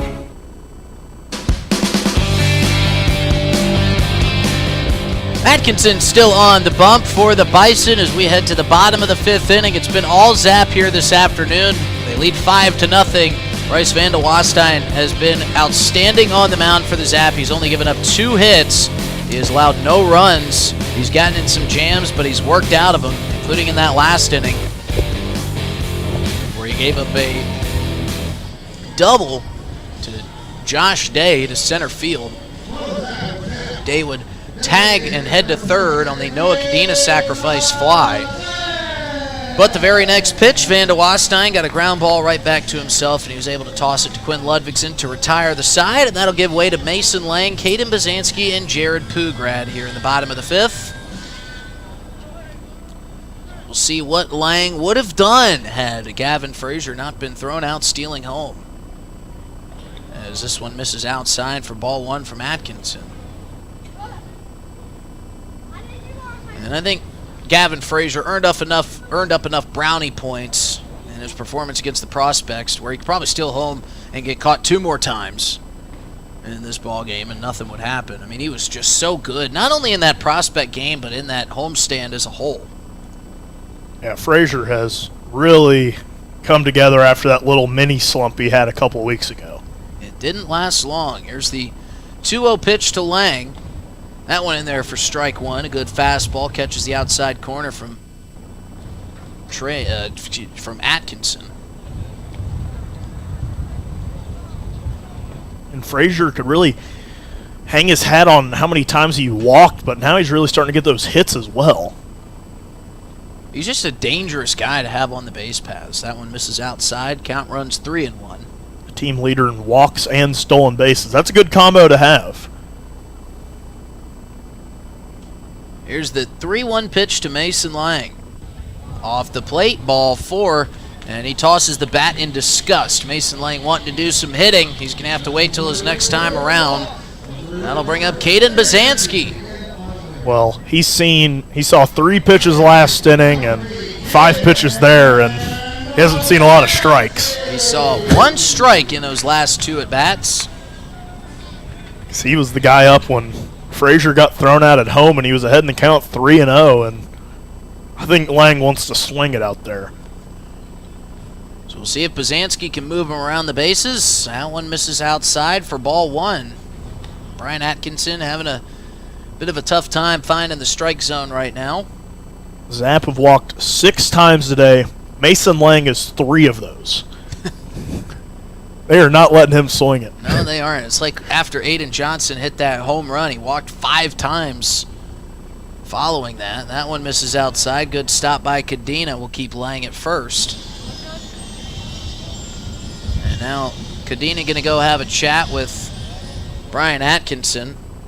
And he's probably introducing himself. Yeah, I was about to say, do you think that's a bit of an awkward conversation? A guy from the other team getting traded over to you for the day, and he's the one calming you down on the mound, just meeting you probably 15 minutes ago. Probably saying, okay, so what other pitches do you have? What do you want me to call for you? By the way, here's the signs. When I throw this one that looks like a rock and rock, paper, scissors, that one meets fastball. Yeah. Here comes the 2-0 pitch to Bazansky. Off the plate, ball 3. And it might be a change for Cadena. The Zap dugout's been calling their pitches here lately. I wonder if he's giving the signs to Atkinson here today. It's a good point. Jamie Habiger and Devin Skelton, along with Andrew Wiggins, have been giving the pitches to their catcher. This one finds the zone for strike 1. And maybe Cadena getting to call his own game behind the plate today. Not seeing him look over at the dugout to get any signs. I think he is calling it, and that is valuable experience to have. Here's the 3-1. That's off the plate, ball 4. So Atkinson walks the 2 first batters that he's faced in this 5th inning. And now Jared Pugrad will come up to the plate. I don't think the Zap would mind scoring a couple more runs here in the bottom of the 5th. I don't think they would mind that at all. Try to get home early so they can wake up and get amped for this parade tomorrow. It's going to be exciting. If you're tired of hearing my voice, we'll stay away from the parade. As Pugrad squares to bunt, pulls it back, and now a throw down to second, and a close play. They almost got Mason Lang in between bases. It was a great throw from Cadena. Yeah, and Lang sliding back feet first. He has been incredible behind the plate defensively tonight. Not the Jersey Zap fans would probably like to see him doing it in, though. See if Pugrad turns to bunt again. He's going to be swinging. This time he wears it. So 3 Zap runners on base, 2 via walk, 1 via hit batsman. He might have won a swing at that one, but that one would have been a hard one to reach. That one was way on his backside, and Pugrad just keeping this rally going. So now Nick Golden will get his first at bat of the ball game as Brian Atkinson kind of been all over the place here in the bottom of the 5th. And is going to get a chat from his pitching staff along with the rest of his infield. It's another thing like what we saw with the prospects and the Plainsmen is how many pitchers does this team have rostered at this point? It's not a very deep roster early into their season, so how many of these guys are going to be actual pitchers? An early game could maybe benefit the Bison for some more competitive games later in this series. Yeah, I think you're right. It's kind of a learning experience for teams as young into their organization as these guys are. Maybe we'll get Cadena on the mound later. I don't know who would be catching him from him, but I was going to say, you've gone very far off the deep end if that's the case. Hey, position player maybe getting to get some reps against his own team. I don't know if Jamie Habiger is going to let one of his pitchers change uniforms mid-game and head over to throw for the Bison, but we've seen crazy things happen here at Hyde Stadium.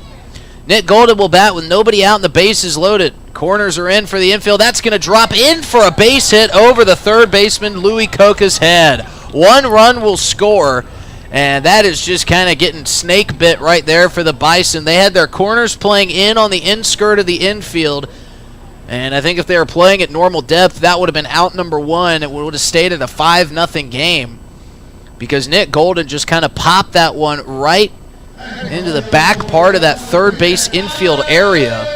It didn't even make it out of the infield. That was just a weird hit. Kind of off the neck of the bat and going back the other way. Alex Jackson will now bat for the Zap. That one almost gets by Cadena, but he snags it before it runs by him. He is putting together a nice defensive performance behind the plate today. This will be one he wants to save for the highlight reel tape to send around to colleges, that's for sure. See if Jackson can bring a couple more runs across. Atkinson misses low. Cadena can't stop that one, and Bazanski's going to score standing. So it's 7-0 Zap here at the bottom of the 5th. And now Jackson with runners on second and third could add a couple more with a base hit and nobody out. I don't even know if I've ever seen a ball skip that high off a catcher before. I was worried that one was going to get out of play. That could. It's a high fence here at Hyde Stadium, but that one just kind of hitting the speed ramp off the left shin guard of Noah Cadena. And Jackson drives this one into left. That's going to get down for a base hit. 1 run will score. They're waving him around third, and coming home to slide and score is Nick Golden. And he kind of apologizes to Noah Cadena as he comes by, tagged him a little bit on his way past. But just like that, a couple more come across. It's 9-0 Zap. And Nick Golden loves to run, and Coach Habiger gave him a soft stop sign over there, and he just blew right through it. But you know when you're driving somebody past somebody in a small town and you give them the small little wave? That was about the stop sign that Jamie Habiger put up.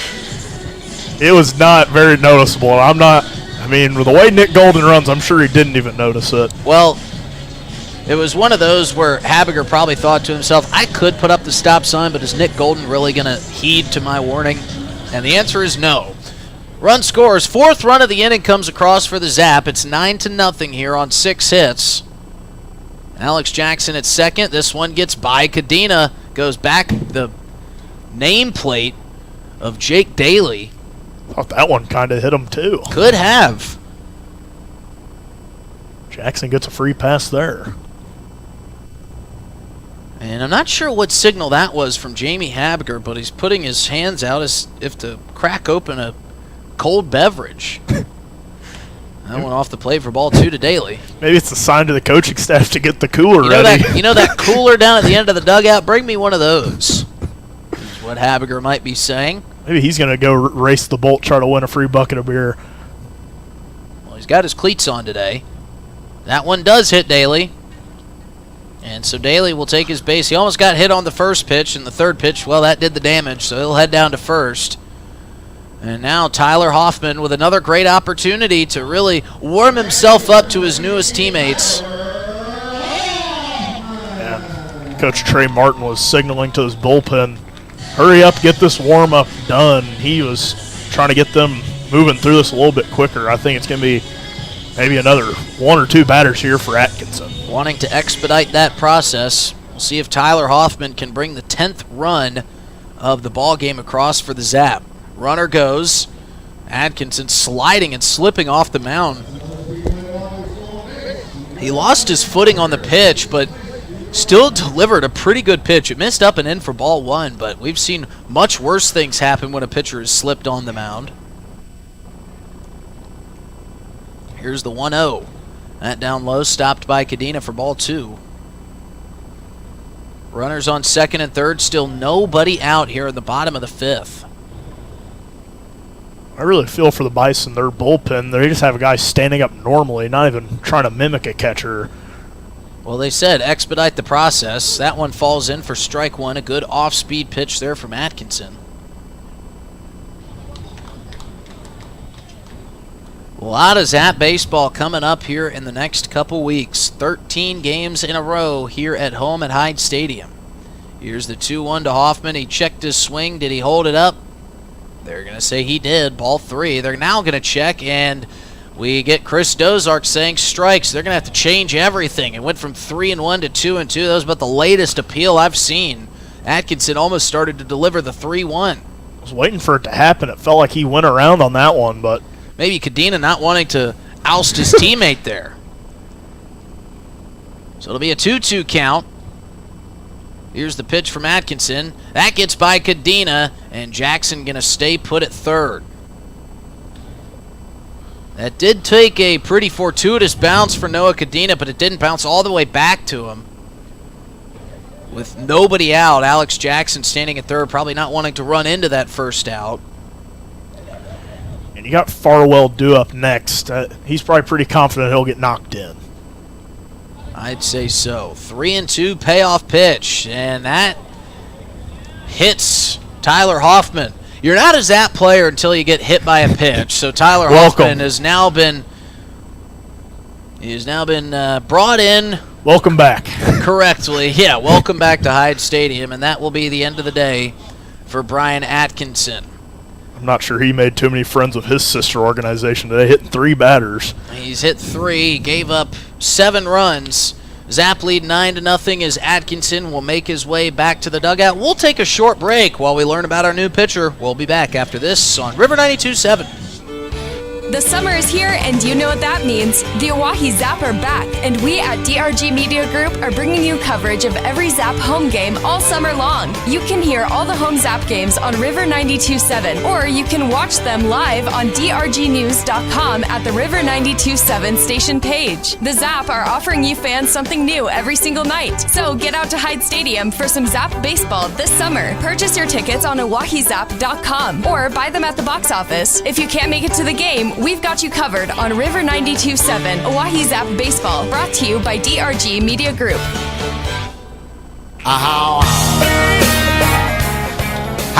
How about this bottom of the 5th inning for the Oahe Zap? 4 runs, they lead 9-0, and River Walters on the mound here for the Bison. Lively fastball out of this right-handed pitcher, and he's going to have to face Ty Farwell with the bases loaded and nobody out. I do not envy this situation that River Walters is coming into. Your first outing of your ILB season comes with the bases loaded. Well, it's all downhill from here after this one, River. Yeah, it gets easier after this one. Not rocking the sports goggles. That's always my favorite. I love it when they rock the goggles, but comes from Bismarck State, a Rapid City guy, so a hometown kid getting to start his season here in Pierce, South Dakota. I gotta say, I pulled up their website. They have maybe one of the best logos I have ever seen. This looks like a wizard maybe dribbling a basketball or something. This is incredible. Looks like Gandalf the Great from Lord of the Rings. I mean, casting a spell on his opponent. I don't think I've seen a better logo of any college than that. I might need to buy some Bismarck Mystics merch. We'll get that after you get your Bison's merchandise. Oh, I've got some Bison merch. I was quick to get one of those this morning. I was asking the GM, I was like, you've got to let me get some Bison merch. This stuff is just incredible. It's hard not to buy it. It looks great. Got a sticker for my cooler. I'm going to have to get me a Bison t-shirt as well. I'm going to need to get a sticker for my laptop. Maybe get a Zap one to match it. So that'll bring up Ty Farwell, and he's got the bases juiced. Bison corner of the infield is playing in, trying to prevent some more runs. This is going to be a tough jam to get out of without letting anybody across. The first pitch from Walters in there for strike 1 as he pumps his first fastball, and a good start to this at-bat. You've got a dangerous hitter at the plate. You've got bases loaded, and you've got nobody away. I do not envy Mr. Walters out there. So we'll see what Ty Farwell could come up with on the 0-1. He takes ball one high. The outfield for the Bison is playing pretty far in. I would imagine they're trying to gun somebody down or prevent that sacrifice, but if Farwell, as he rips one down the first baseline past Lindsey Fair, that is going to score a host of Zap runners as it makes its way into the corner. Ty Farwell's going to clear the bases. He's going to chug for third, and he's going to make it standing. That's about as good as you could have done without leaving the ballpark for Ty Farwell. A bases loaded triple, and the Zap are out in front 12-0 here at the bottom of the fifth. And there was no outfield shade you could have done to stop that one. And I was going to mention they were kind of shading towards the pole to a guy who really likes to hit opposite, but he pulled that one right down the line, and it was just flirting going foul all the way. He ripped it. Curtis Lindsey made a great attempt to stop it, but nothing he could have done. So the Zap have scored 7 here, and Quinn Ludvigsen, who is checked in at first base, will take strike one. That's one of those just big innings that the Zap were kind of used to giving up themselves, and we've seen a lot of those here lately for the good guys.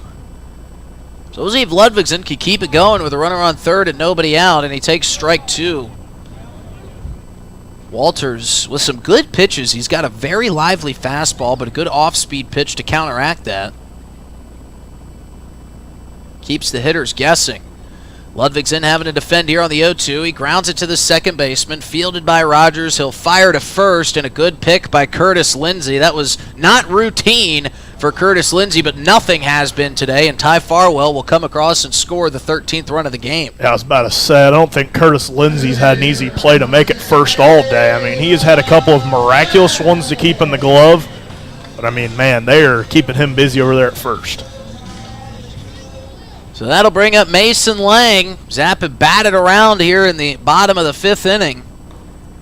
And he'll take strike one on the outside corner. Zap scored 1 in the bottom of the first, 1 in the bottom of the second. They were held scoreless in the third, but their offense really got going in the fourth. Here's the 0-1 to Lang. He fouls that one off. It's quickly 0-2. In the bottom of the fourth inning, they scored 3 runs. They had runners on second and third with 2 outs. Gavin Frazier got a little bit too aggressive, tried to steal home, and was thrown out to end the 2-out rally. But, man, the Zap have unloaded here in the bottom of the fifth as Lang fouls that 0-2 pitch off down the left field line and curling foul. That was just the second strike Mason Lang had seen tonight on that first pitch strike. We've seen him walked 3 times here tonight. River Walters some stuff to hit here. Yep, River Walters has different plans in mind. They've scored 8 here in the bottom of the fifth. Walters will step off momentarily and then refocus his sights in on Mason Lang. Here's the 0-2 pitch. That one bounces into Cadena for ball one. It's a great take. Lang wanted to offer. That's just such a diabolical off-speed pitch that River Walters has. It starts over the middle of the zone and then just takes a nosedive down. Here's the 1-2 from Walters. Swung on and missed. There's that off-speed pitch at work again from River Walters, and Lang goes down swinging for the second out of the inning. That'll bring up Caden Bazansky. And it's early for the Bison, but you might have a pitcher of some nasty off-speed in Walters. I mean, that thing is just dropping. Yeah, they might want to just say, hey, you know what, we don't even want to get to the 7th inning. We want to keep Walters fresh for later on in this series. That ball is just dying as soon as it gets to the plate. There's some movement in the Zap bullpen as Bazansky takes strike one. Another good fastball from Walters in there to start. A couple of guys going, A.J. Ponciano and White Gladue. It has been a long break for Van de Wastein, so as his pitch count got a little bit up there in the top of the 5th inning, even though he only gave up 1 hit and nobody scored, with this marathon inning the Zap put on, probably the end of the day for Van de Wastein. That one misses outside. Yeah, 72 pitches, kind of drifting towards the end of his day. That is by far the longest he's gone in a ball game this year. What an outstanding start from Bryce Van de Wastein. Hadn't gone past 3 innings yet this season. Goes 5 with just 2 hits allowed. That, my friends, is what we call a gem. 1 walk, 1 hit batsman's only given 4 base runners on. I mean, that is just a great day at the office. As that one is swung on, fouled into the glove by Bazansky. Bazansky, that was kind of a guess swing. He didn't really swing to hit it. I think he just kind of swung because he started to. Let's see if Walters can get out of the inning here. The 2-2 pitch misses high and away for ball 3. Zap just looking very disciplined at the plate again today. Only 7 hits, but you got 13 runs. You're doing something right drawing those walks. Here's the payoff pitch to Bazansky. That one runs high and away, and he'll take the walk. Is that Estevan Baca coming to the plate? I think it might be. It is. Estevan Baca has grabbed a bat and is going to hit here for the Oahe Zap. I didn't think we'd see that this year. I'd kind of joked around with him at one point saying, you're going to go out there and get your own run support, and evidently he's hitting today. So we'll see what Baca's got in the bat. With 2 outs, his first swing is fouled off. What a good-looking swing that was. And the entire Zap dugout has made their way over towards the front edge. They are all along the fence. They are all hanging on and all on the edge of their seats to see this at-bat from Estevan Baca. And now he's got the Ty Farwell hip shimmy going on. That one misses inside. I don't know if you saw that, Dylan. You're kind of getting some stats pulled together here, but he did the Ty Farwell shimmy shake and looked over to the dugout with a smile on his face. Here's the 1-1 to Baca. Swung on, fouled off into the netting behind. It's 1-2. He's got a good swing on him. He sure does. I mean, I don't think Jamie Habiger would have let anybody go out there and take an at-bat. He probably had to prove this. The general manager, Alex Sheets, has got his phone out and his video recording. I was about to say, we got to get this one on the TikTok. Plooster's got his camera fixed on Baca. Here's the 1-2 pitch. That one fouled. He stays alive. I think this place would erupt if he manages a base hit here. Forget the base hit. I want to see a home run. It would be Kirk Gibson-esque. I know that Baca's not injured, but it would be equally as unlikely. Pick-off attempt. They don't want to face him. Zansky back diving and plenty of time. And we'll see if Walters pulls the string here with that devastating off-speed pitch to try to get Baca and end the party. Here's the 1-2, and that one fouled, and right on cue, the train is coming through town. This would be cinema if he gets a hit as the train rolls by. As the train's coming through. He has had 3 collegiate plate appearances, Estevan Baca. His last in 2023. It's been a while. So he's dusted off the bat. Here's the 1-2 pitch, and he drives that one through the gap on the left side. Estevan Baca, I've never seen someone more pumped up about a base hit that didn't score any runs in a 13-0 ball game. That pumps up the dugout, and he keeps the inning going. I mean, that was his first hit since the 2022 season. I mean, you have got to get pumped up. That's a pitcher. Good for Estevan Baca. That is some incredible stuff. That is the first time we've seen Baca in the batter's box this season. Maybe not the last time, and now he gets to show off his base running skills as Nick Golden will ground one to the right side. That's going to be bobbled, fielded, and fired by Rhett Rogers to end the bottom of the 5th. But not before the Zap score 8 runs, and Estevan Baca cards his first hit as a Zap. We head to the top of the 6th inning. Zap are having all the fun. They're leading 13-0 here at Hyde Stadium. Hey, it's your phone talking. Yeah, your phone. You know, that thing you're constantly picking up and poking around. Listen, when you're behind the wheel, would you please give me a break? You'll have plenty of time for your TikToks and, I don't know, texting your friends after you put it in park. Distracted driving, friend. No joke. One quick text or social media feed can cause a crash. And hey, I don't want any part of that. You got someplace to be. And trust me, I'll enjoy the downtime. Brought to you by the South Dakota Office of Highway Safety and the station.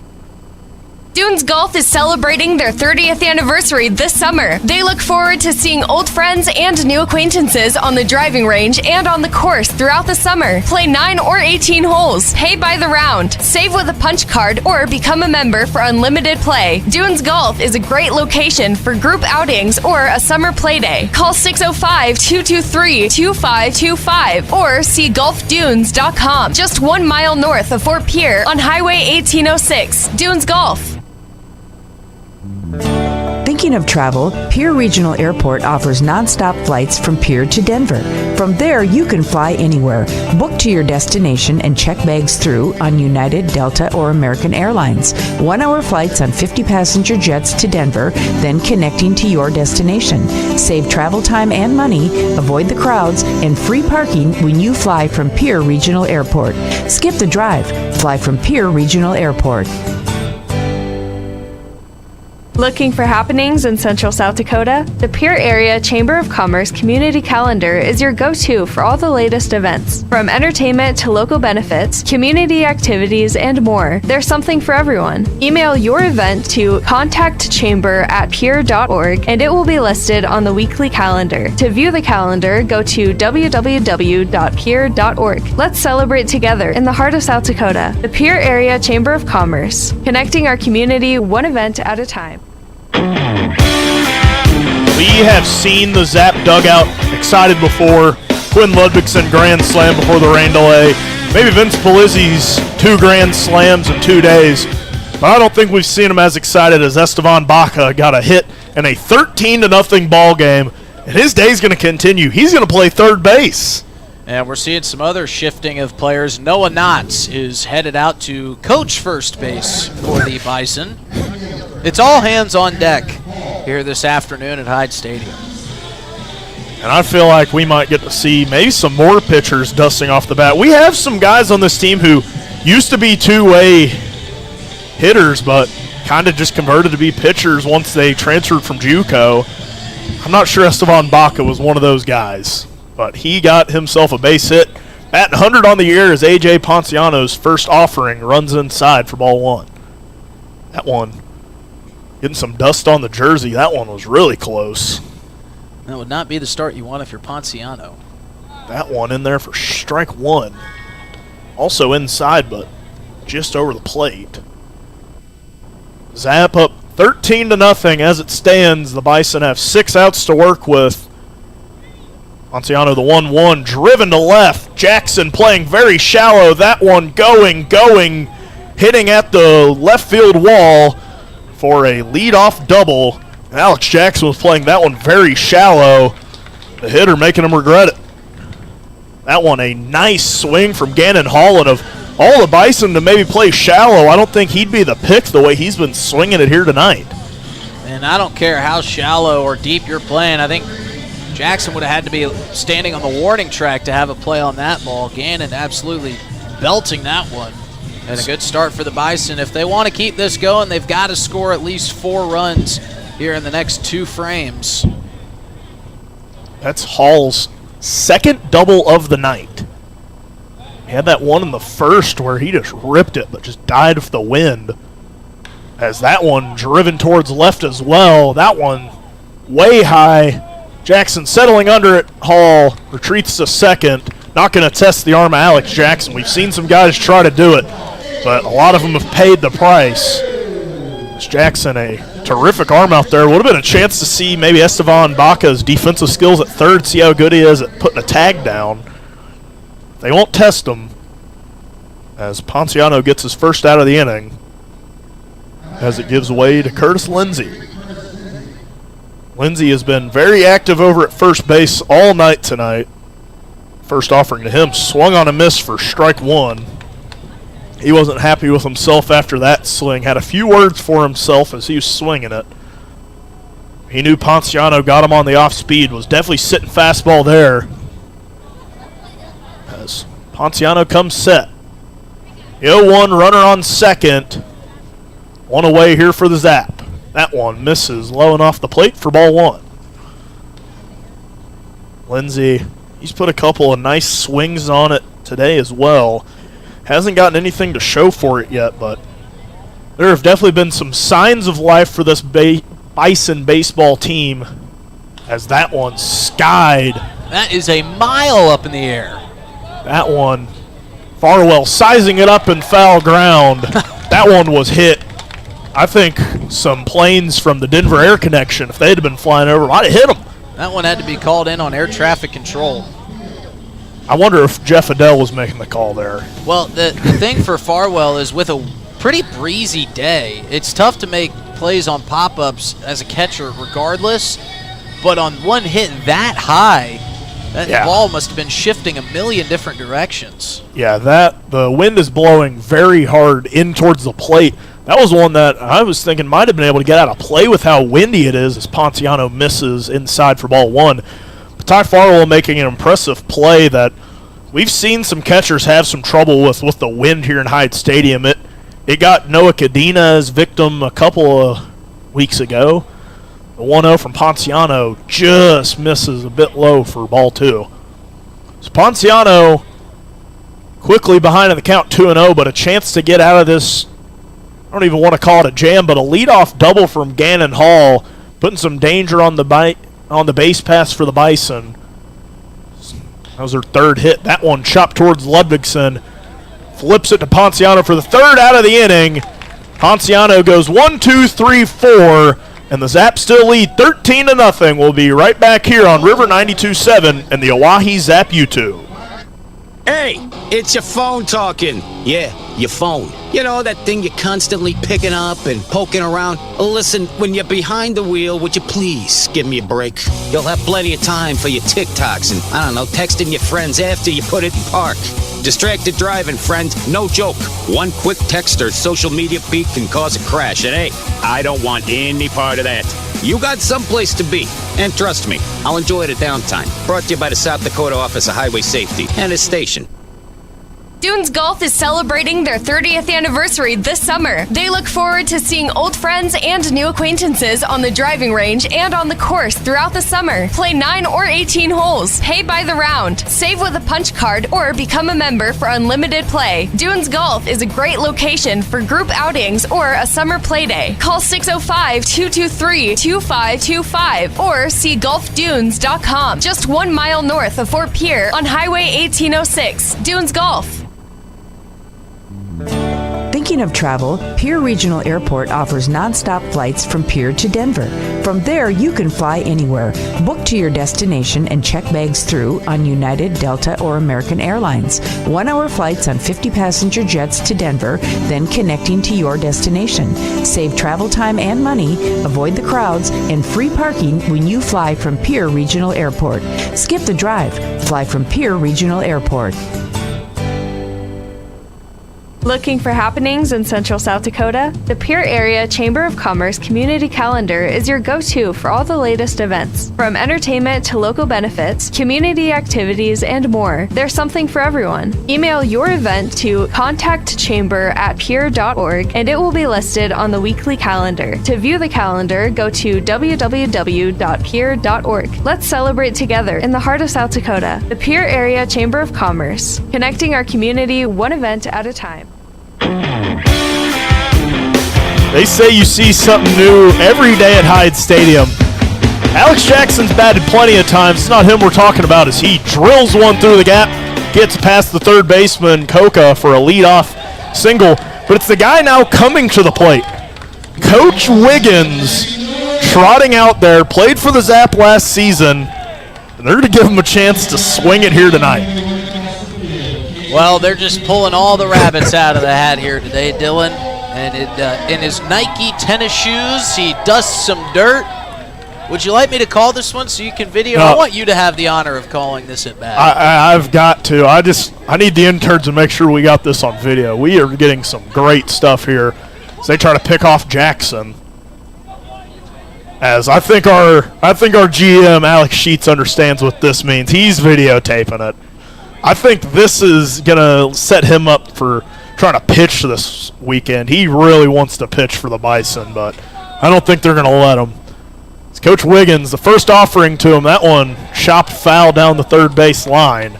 A very high chop there for Wiggins. Now getting some stretches in. It might have been a while since he swung a bat. I think this was his last year in college, now transitioning to coaching.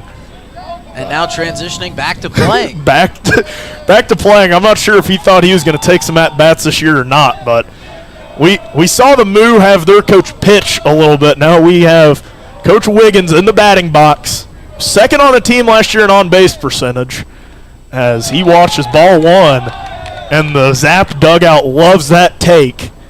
And they say sometimes you got to practice what you preach. Maybe exactly what Coach Wiggins is doing here. Maybe showing his guys that he still has it, as Vince Polizzi at home cheering him on. Well, he feels like he's got some pressure on him here. 1-1 misses outside for ball two.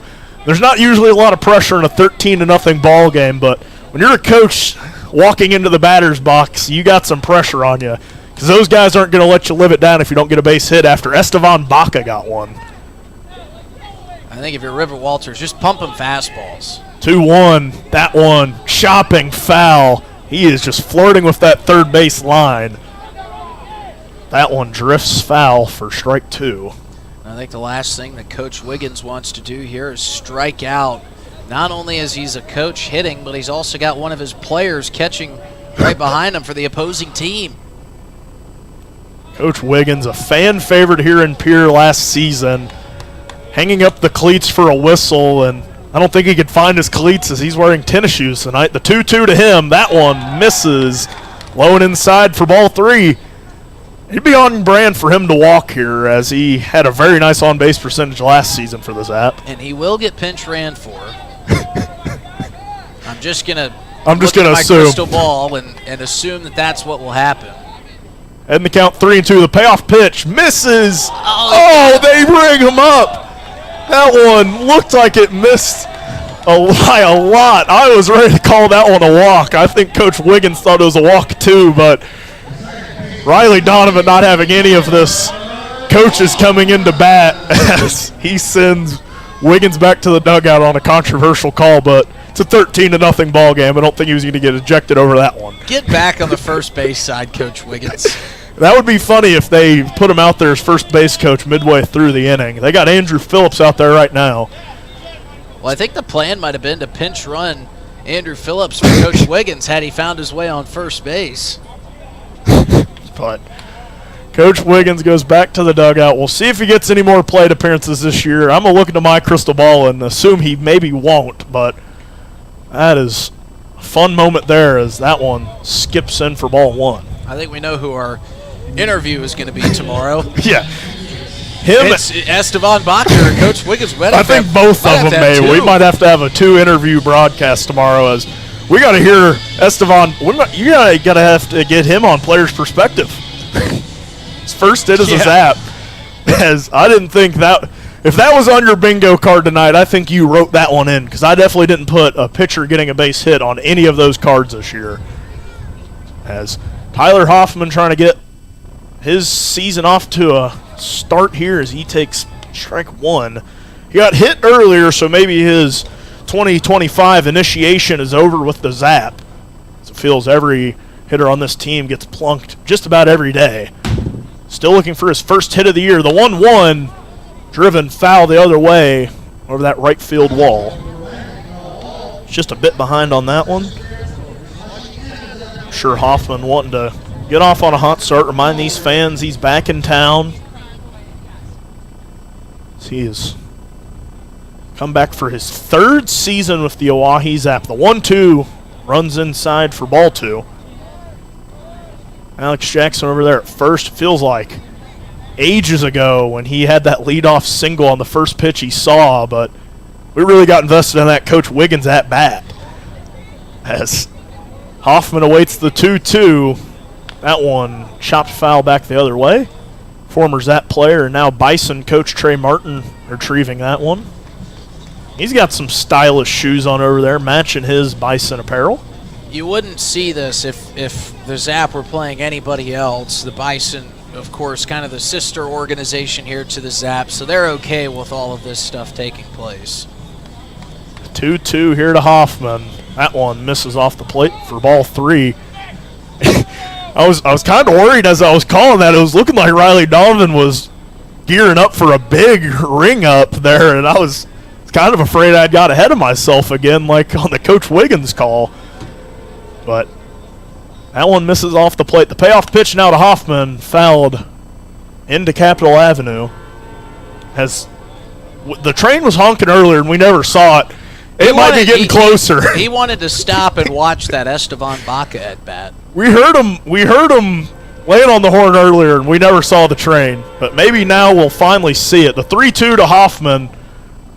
Sliced foul over that right field wall once again. Just staying alive here. One of those kids waiting to run the bases, getting themselves a free slushie now, as they're going to get to run the bases a little bit ahead of schedule, because if this game keeps up, they wouldn't be able to get to tonight, as the Bison are down to their last 3 outs the next time we see them up.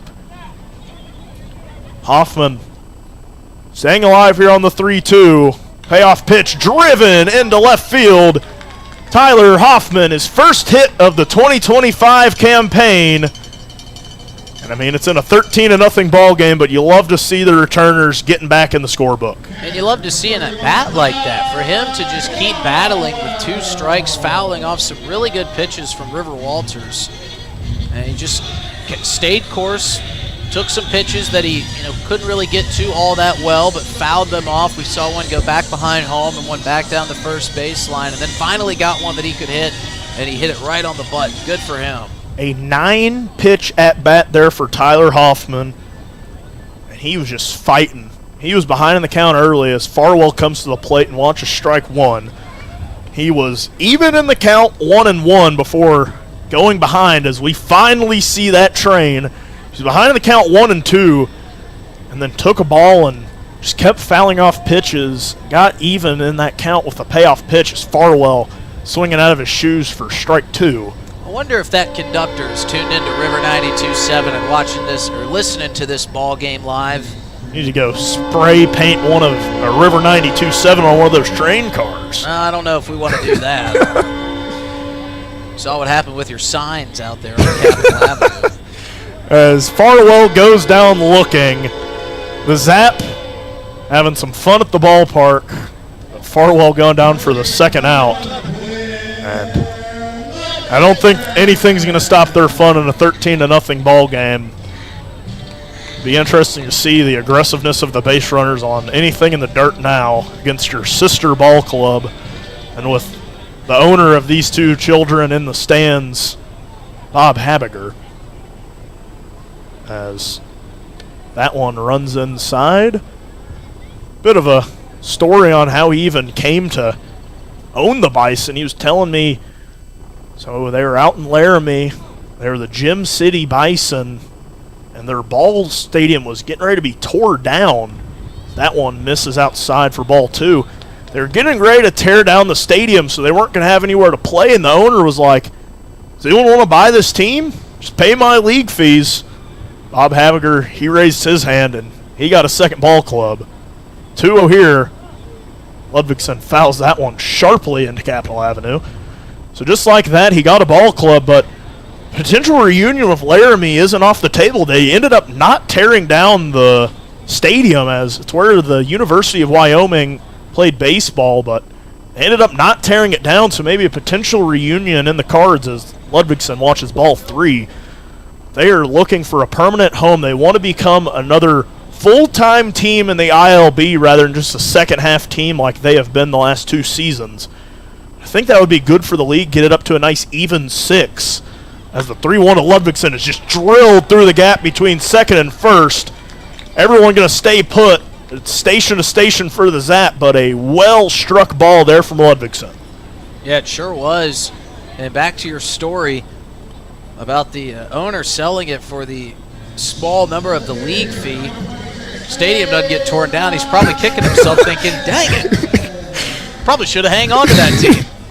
They took a bit of a break because they thought they weren't going to have anywhere to play, and he ended up selling. They ended up joining the ILB as a travel team when Bob Habiger purchased the Zap, as that one runs high for ball 1 to Mason Lang. Struck out his last time up, but had walked his previous 3 at-bats, as they're still playing his walk-up song.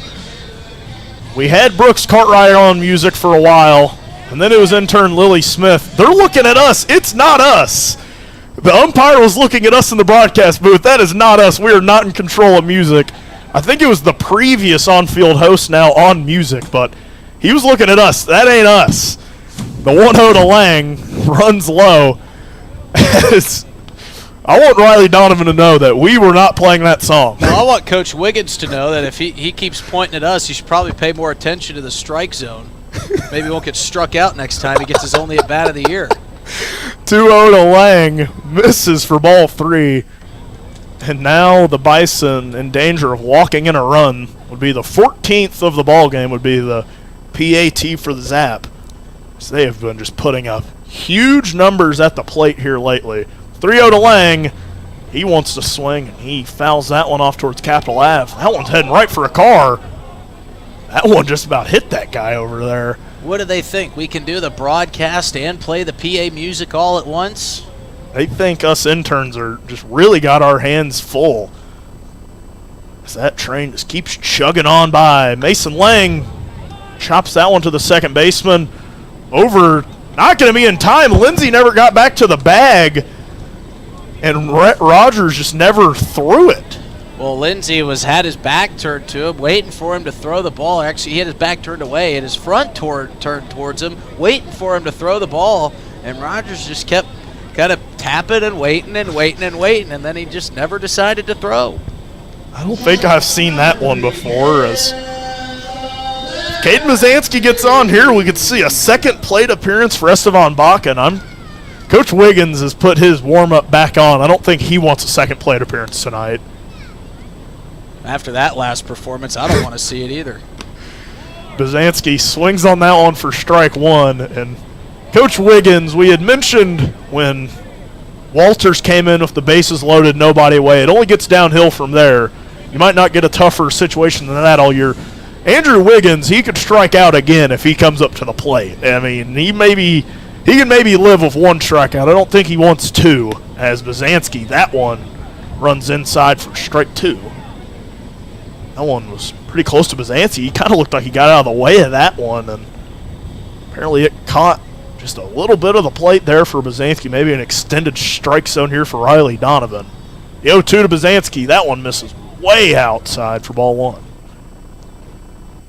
It has been a shaky day for the Bison in their first game of the year. Walters and Atkinson came in some commendable relief for a while, but the chips were just forming as ball two in there to Bazansky. And Walters, 3 strikeouts already for him today, but he came in just a tough spot to be in. The 2-2 from him misses high for ball 3. Yeah, felt bad for Walters. Came in with bases loaded, nobody out. Yeah, him and Atkinson both inherited some jams. It's not the day that either of them would likely want. Probably this entire Bison staff would have liked to have had, but going to have to bounce back. You get a 4-game series here. The payoff pitch to Bazansky runs outside, and that's going to walk in a run for the Oahe Zap. Tyler Hoffman touches home for the second time tonight, and Estevan Baca is back at the plate. You said you wanted him to hit the Kirk Gibson home run. I wanted to see the grand slam here, maybe a Vince Polizzi here. Well, it was interesting. He's really not used to hitting, so much so that about halfway through his warm-up, he had his batting gloves on. He took his helmet off, something wasn't feeling right, and there was another pair of batting gloves in it. If someone left those for him as a present. He swings on the first pitch, fouls it into the netting for strike one. I think that's probably the best present you could find in your helmet left by a teammate. Yeah, there's worse things you could find. There's definitely worse things you could find rather than some batting gloves. 0-1 to Baca, swung on a miss for strike two. Not sure if there's any jokesters in the Zap dugout or not, but I'd have to assume there are. There's at least 1 or 2 on every team. So Estevan Baca might be one of those jokesters. He's such a lively guy. He's behind the count 0-2, trying to get his second hit. The offering, chop towards the shortstop, plays at second in time to Rogers. So the Zap add 2 across. They lead 15-0. We'll be right back here for the top of the 7th on River 92.7.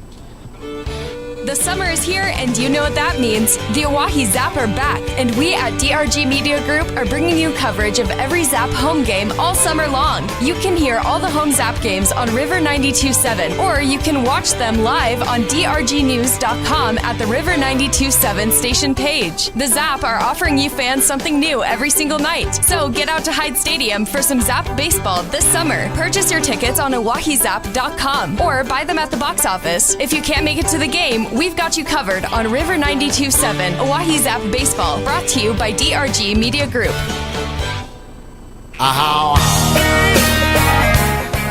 Top of the 7th, Zap are 3 outs away from taking game 1 of this 4-game series. They lead 15-0 as their offense has just been all over the Bison Baseball Club here this afternoon. And we've got some more substitutions in the field. Hudson Ivy has made his way to left. Esteban Baca still at third base. It's a bunch of pitchers out there. They've got Josh Porter out and right. Well, he wants to keep his guys up and moving around, and this is one way to do that. We have seen a lot of craziness here in this ball game today. We saw Esteban Baca get 2 at-bats. We saw Coach Wiggins getting at bat, in which he went down looking.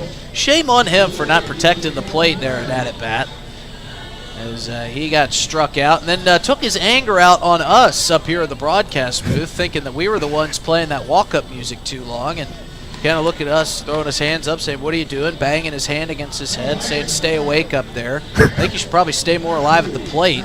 Stop worrying about us up here in the broadcast booth. As, his 1 at-bat of the season goes down as a backwards K. A.J. Ponciano back on the mound for the Zap as he tries to go 1-2-3 to end this thing. First pitch to Remy Hart is in there for strike 1. He needs to make sure he is throwing strikes because this defense is primarily pitchers out there right now. Pretty crazy to see, as a big swing and a miss on strike 2 from Remy Hart. The outfield is Hudson Ivy, newcomer Sam Peterson, and Josh Porter out and right. Let's just hope nothing's hit out there. We don't want these guys getting injured tracking down fly balls. The only time they take fly balls is in batting practice when they're shagging balls out there. They've got some practice out there. We saw Bach out there. He's always practicing that behind-the-back catch in batting practice. I don't think he'd want to put that one out on display in a game, but you're up 15 runs. Here's the 1-2 to Hart. He goes down swinging for strike 3.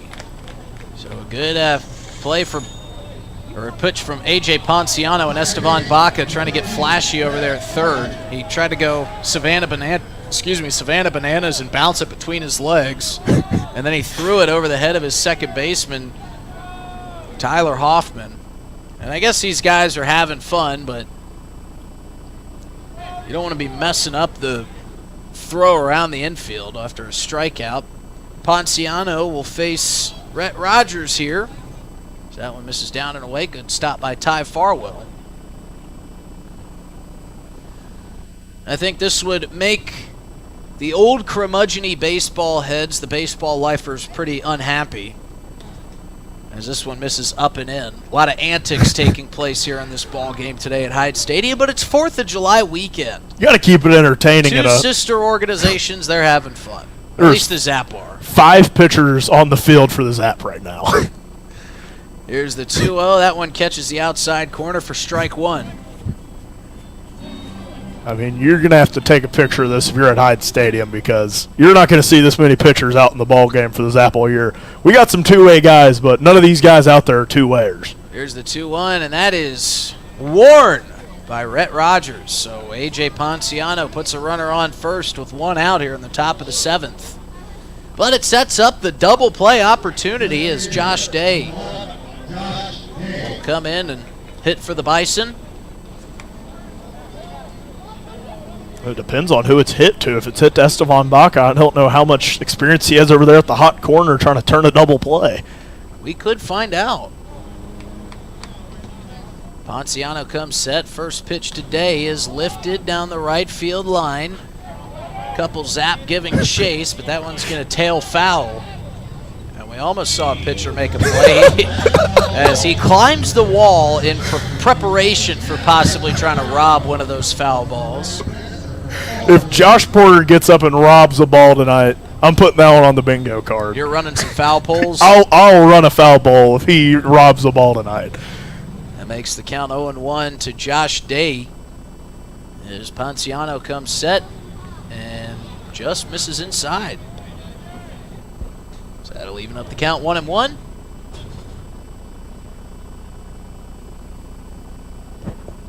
Ponciano with a quick peek over to first. Now comes set. 1-1 off the plate for ball 2. If you're Ponciano, you don't want to get any stains on your ERA in a 15-run ball game. Got to settle back in here and send everybody home on a high note. Yeah, I think you just try to fire strikes, let him hit it, let your defense make some plays. This one's grounded to Baca, chance for 2. Fires to second for 1. Hoffman to first, and that's the ball game. The most unlikely of suspects ends the game with a double play. It's Esteban Baca at the hot corner who makes an outstanding snag, turns it, and it ends the game. 5-4-3 as it's recorded. The Zap win 15-0. And they're getting grounded out there in center field as only pitchers could do. We'll recap it all for you in the post-game show when we come back after this short break. Zap are winners once again here at Hyde Stadium.